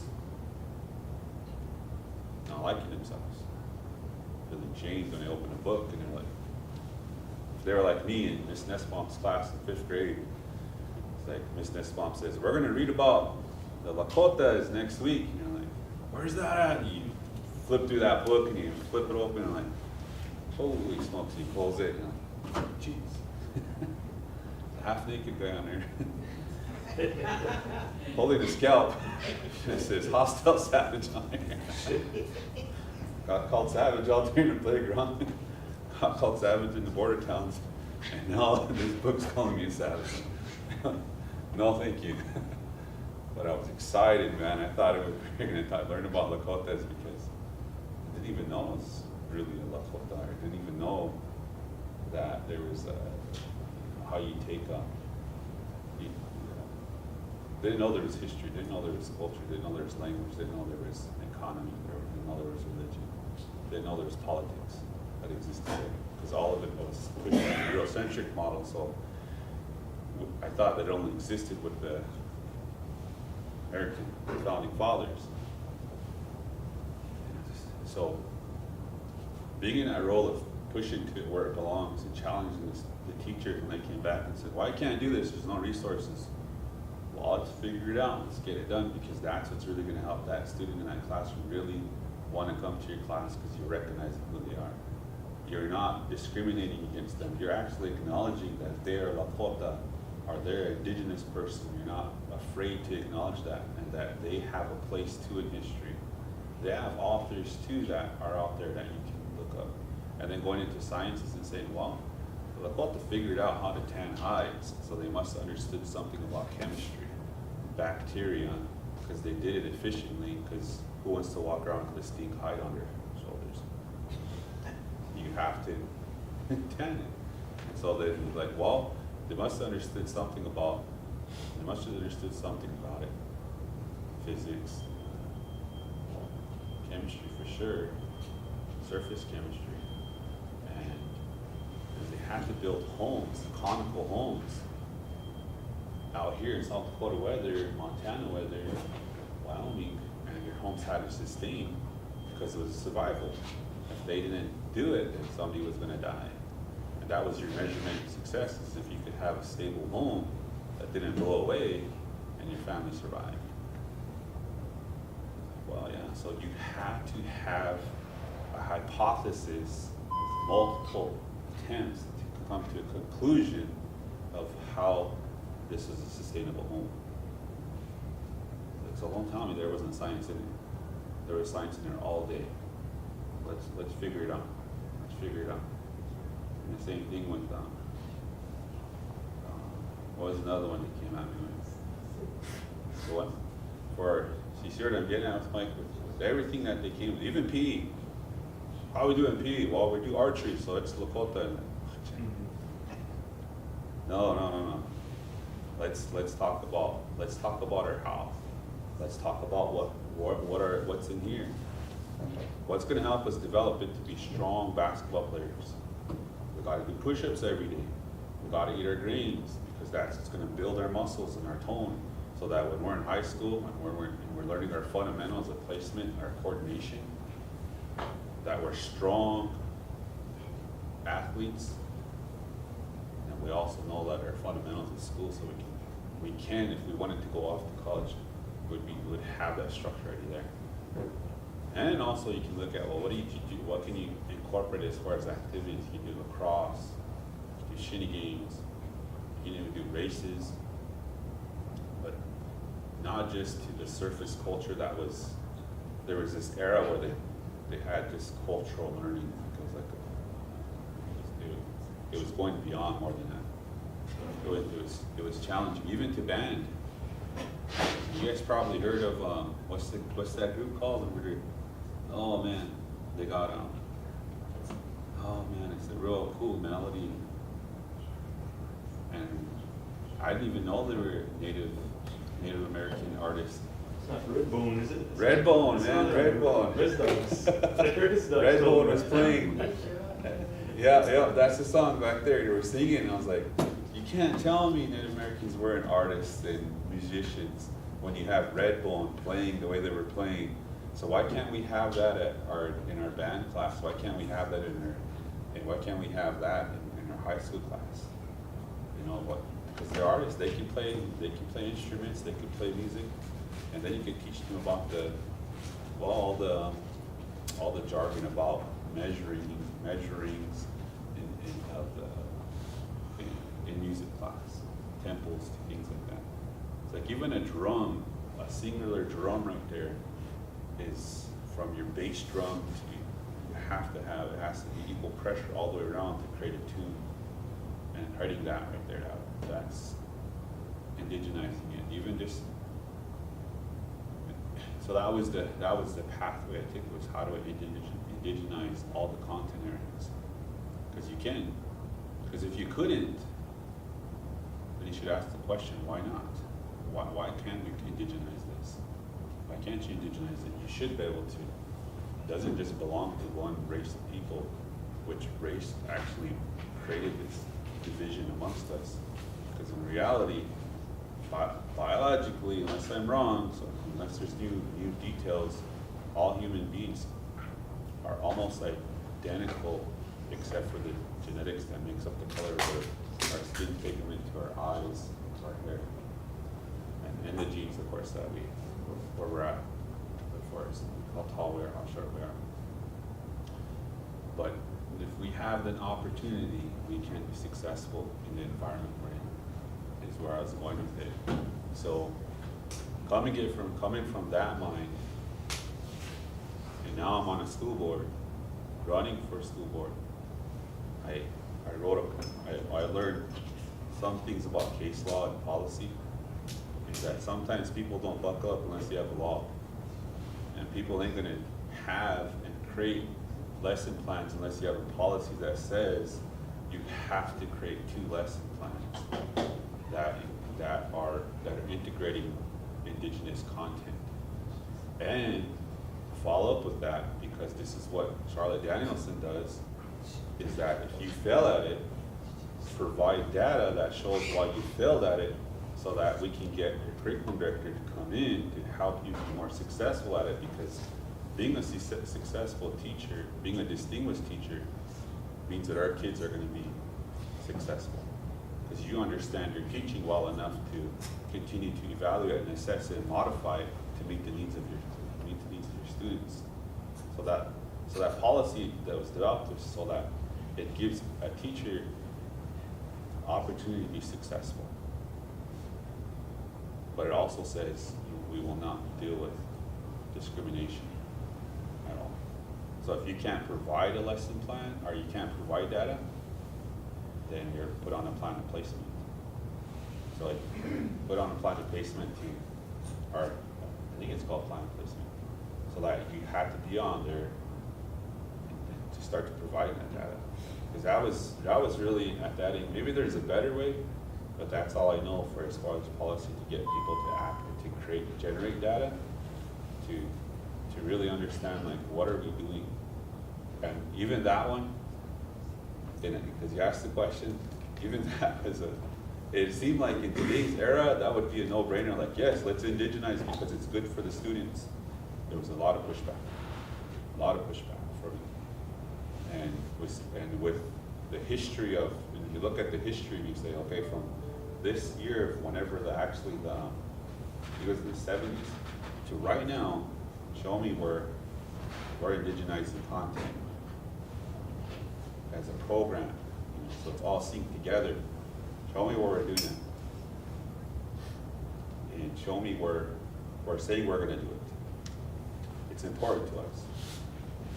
And that's the feedback I always got. It's like, well, let's take small steps and let's develop a committee and let's start it then and there. Like, you guys already did that. Look what happened. I was even part of the process. I remember the year they said, we're gonna go to an OSU implementation. So I jumped up and I went to over there, jumped on that group of staff, and we started to take those social study standards and indigenize it. I was excited for the implementation of the next year, but it didn't go because the state decided they weren't going to make a policy. So thinking of that, if that right there for any educator or for any parent, any community member, it really hits you in a space like, geez, where are we? Where are we? If we're not going to just do this because we know it's supposed to help, we know it's going to help our kids, but and then we decide we're not going to do it, like, where are we? So that took me out of my comfort space to join the school board and even to be in that space and to continue to, because that I'm only doing it, I'm only honored because that's what's important to the community. They want to be recognized in these, their students want to be recognized in the classrooms. They want to see themselves in it. So that's a lot of time. That's a lot of time. And where you said that they want to see themselves in the curriculum, I've actually kind of experienced that recently. It's like when you said Redbone, I watched Red Dogs and I saw them. That's where I saw them. I don't know if they were Native American band. But when I watched that, every time I watched that, I'm talking to my wife about it. I said, you know, every time I watch this, I feel good afterwards. I feel really good. And the episode could be pretty tragic too. Yeah. But I feel good. And I was thinking about it, that's because I'm seeing people who look like me on TV, you know, and those are all our experiences there. And I've been kind of thinking, looking at the aspects of education, and you know, just like that, you want to go to a place that you feel at home. You know, this is our culture. This respects our practices. That's just stuff I really been thinking about lately. And then Dr. Green come on with the Institute of Teaching and Learning, and we have an opportunity here with that Native American or indigenous teaching model, so we have an opportunity to develop that aside from just the curriculum and environment, the teaching method or the pedagogy, you know, teach how we can actually come up with a standardized indigenous one here at the university. And when we start working with faculty, I start to develop that. And maybe possibly, you know, that could be, we could teach that method in faculty PDs, you know, in the classrooms, maybe put that standardized on our curriculum, just start to enculturate the whole teaching methodology here. Maybe that would help our students too. You know, they're being taught in the manner that how they learn. Yeah. Similar to the feelings I got when I watched that TV show, and I'm like, oh, I feel good. You know, there I am. I'm there. And usually I turn TV, I'm not there, you know? It's, it's a, yeah, but you great resource to help those conversations and development, because you're out there self-determining right now in your school, so. It's a group work, there's a lot of collaboration. It's gonna take SGU, our entity, and take the tribes entities to really, even the school districts, you know, like, that are local, they'll take a lot of partnerships to get to that space. Right. Yeah. Sage, just one last question. You mentioned about, following Mike's thought here, you mentioned about sometimes it does help to sort of mandate certain expectations or performances, like lesson plans or whatever, content that needs to be talked about in class. Let's say you were on the SGU Board of Regents, okay? Like and someone we came to you with a proposal that said, we would like to mandate, given the state of language laws, the history of 40 years of teaching, that it's no longer enough for SGU to be offering language, Lakota language courses. We propose that we develop a proficiency test for each level of Lakota speaking, Lakota classes, level 1, level 2, level 3, whatever.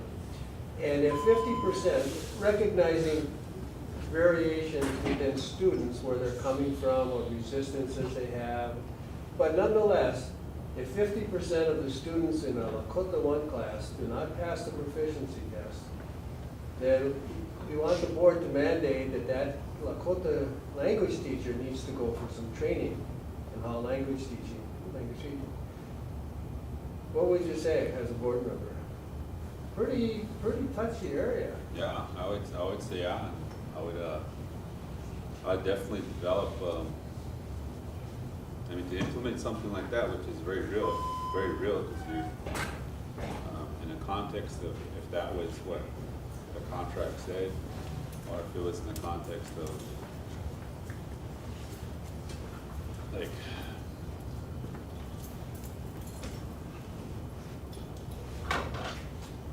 let's say if I did this, if taking a background of like knowing that not every like fluent English speaker is gonna know how to teach English. So not every fluent speaker, Lakota speaker, is not gonna know how to teach Lakota. And so if there's no background training and they want to try a model of how they're going to do language learning, that I would have to write that out, what that is, what that looks like. So maybe that's for every hour or 3 hours they're in my classroom, they're modeling what I'm doing, and my assessment for what they're able to do in that one setting might be Maku, Chichu, Iwachu, and then they walk away with that. And at the end of the week, if the students are able to do that through that model of teaching that the language teacher had set in place, then I would say that would be a good strategy that's fair to assess on. But if it's to say anything else as far as like I'm going to in a semester walk away an intermediate speaker, I would think that'd be fair to me if I was to teach that class, because I know that the student would not be an intermediate speaker by the time they left my class. Not at all. Maybe be able to regurgitate some of the vocabulary. And I would be honest in saying this is what, that's what I mean, like, if you look at our current Lakota language programs in our large school districts to how much how much they get, how much are they gonna retain. So like looking at right now, like what is it that we're doing within this one course? And so it's, number one, it's just a lot of just fundamentals of speaking a language. If I was to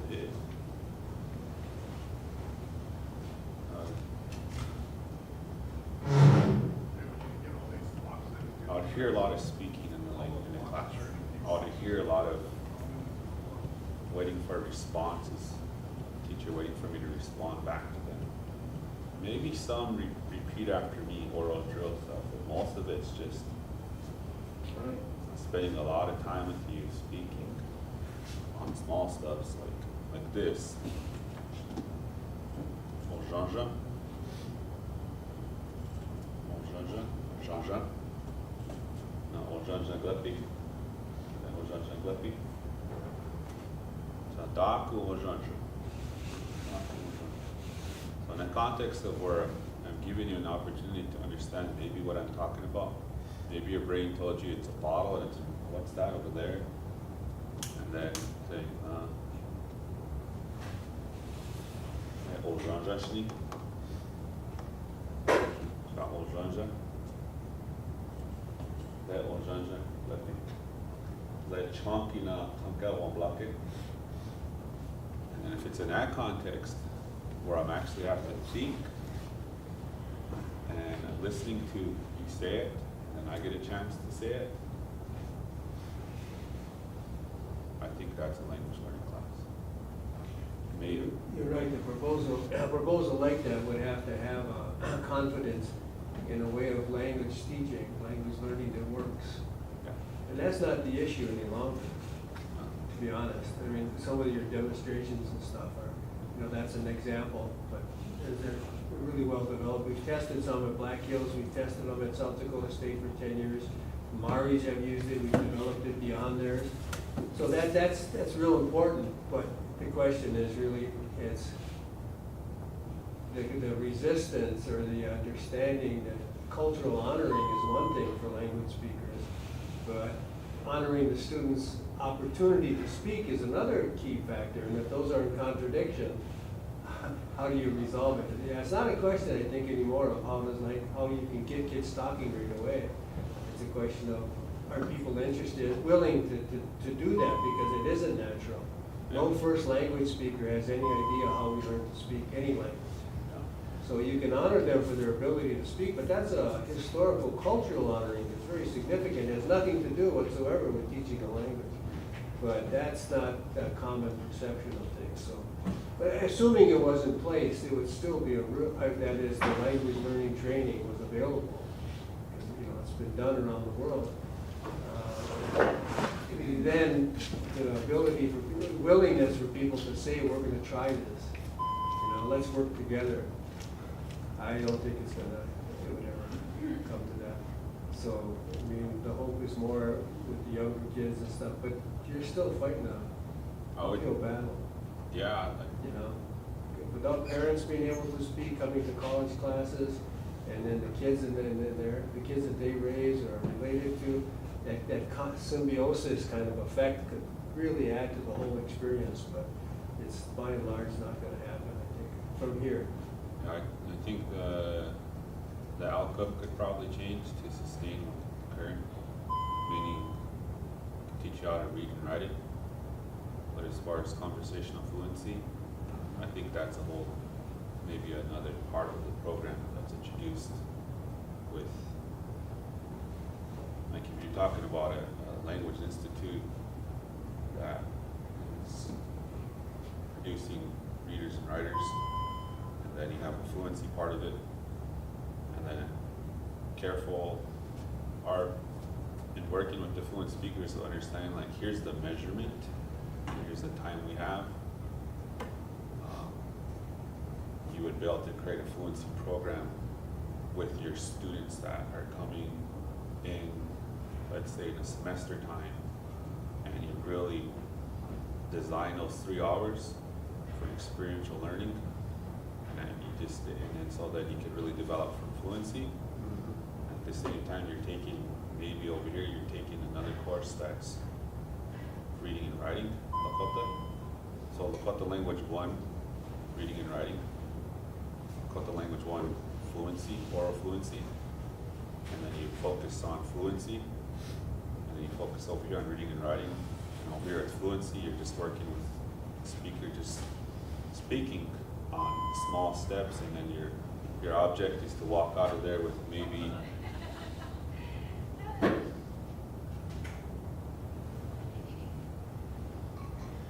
maybe 16 phrases, small phrases like taking, conjugating,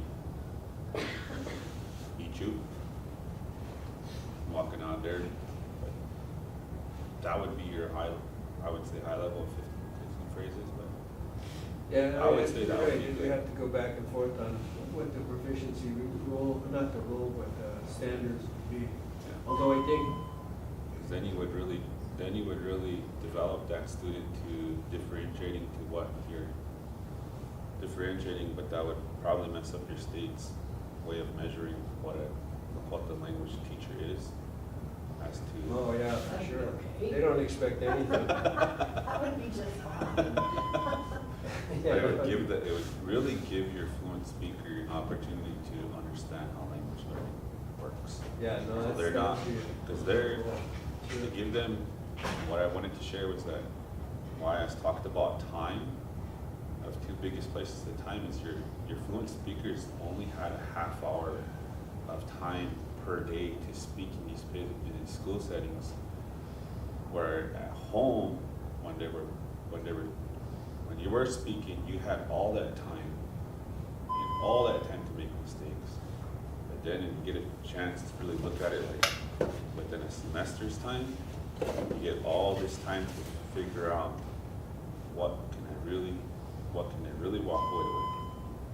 What is it that they can really walk away with? And then I think language can be learned and will be learned at the adult level. I mean, still today, that's how I'm gaining my fluency. It's sitting there with the practice I'm talking about is the practice that I work with one of the fluent speakers at the school. It's got to hear it every day, got to be intentional with it, you got to use it, you got to contextualize it. Same process I used with when I first started at SGU. Had a little bitty pocket Webster dictionary, half this size, was trying to contextualize a word I just knew and just kept trying over and over, and then I finally found the fitting of where it belonged. And that's the same way with Lakota languages. You have to do the same thing over. It'd be interesting to try to develop, we could easily do it, but to get approval of develop a certificate in Lakota language teaching, rather than just meeting the state standards, which are nothing. Not nothing, but as they stand, there's no guarantee whatsoever. But yeah, it'd be nice to work towards that. We do it very quickly, very easily. But I'd be interested in it. That would really help our school yeah, take off. 'Cause yeah. People need to know how language works and can provide that for the students. Because when, like you say, you can't get to the point where you can create.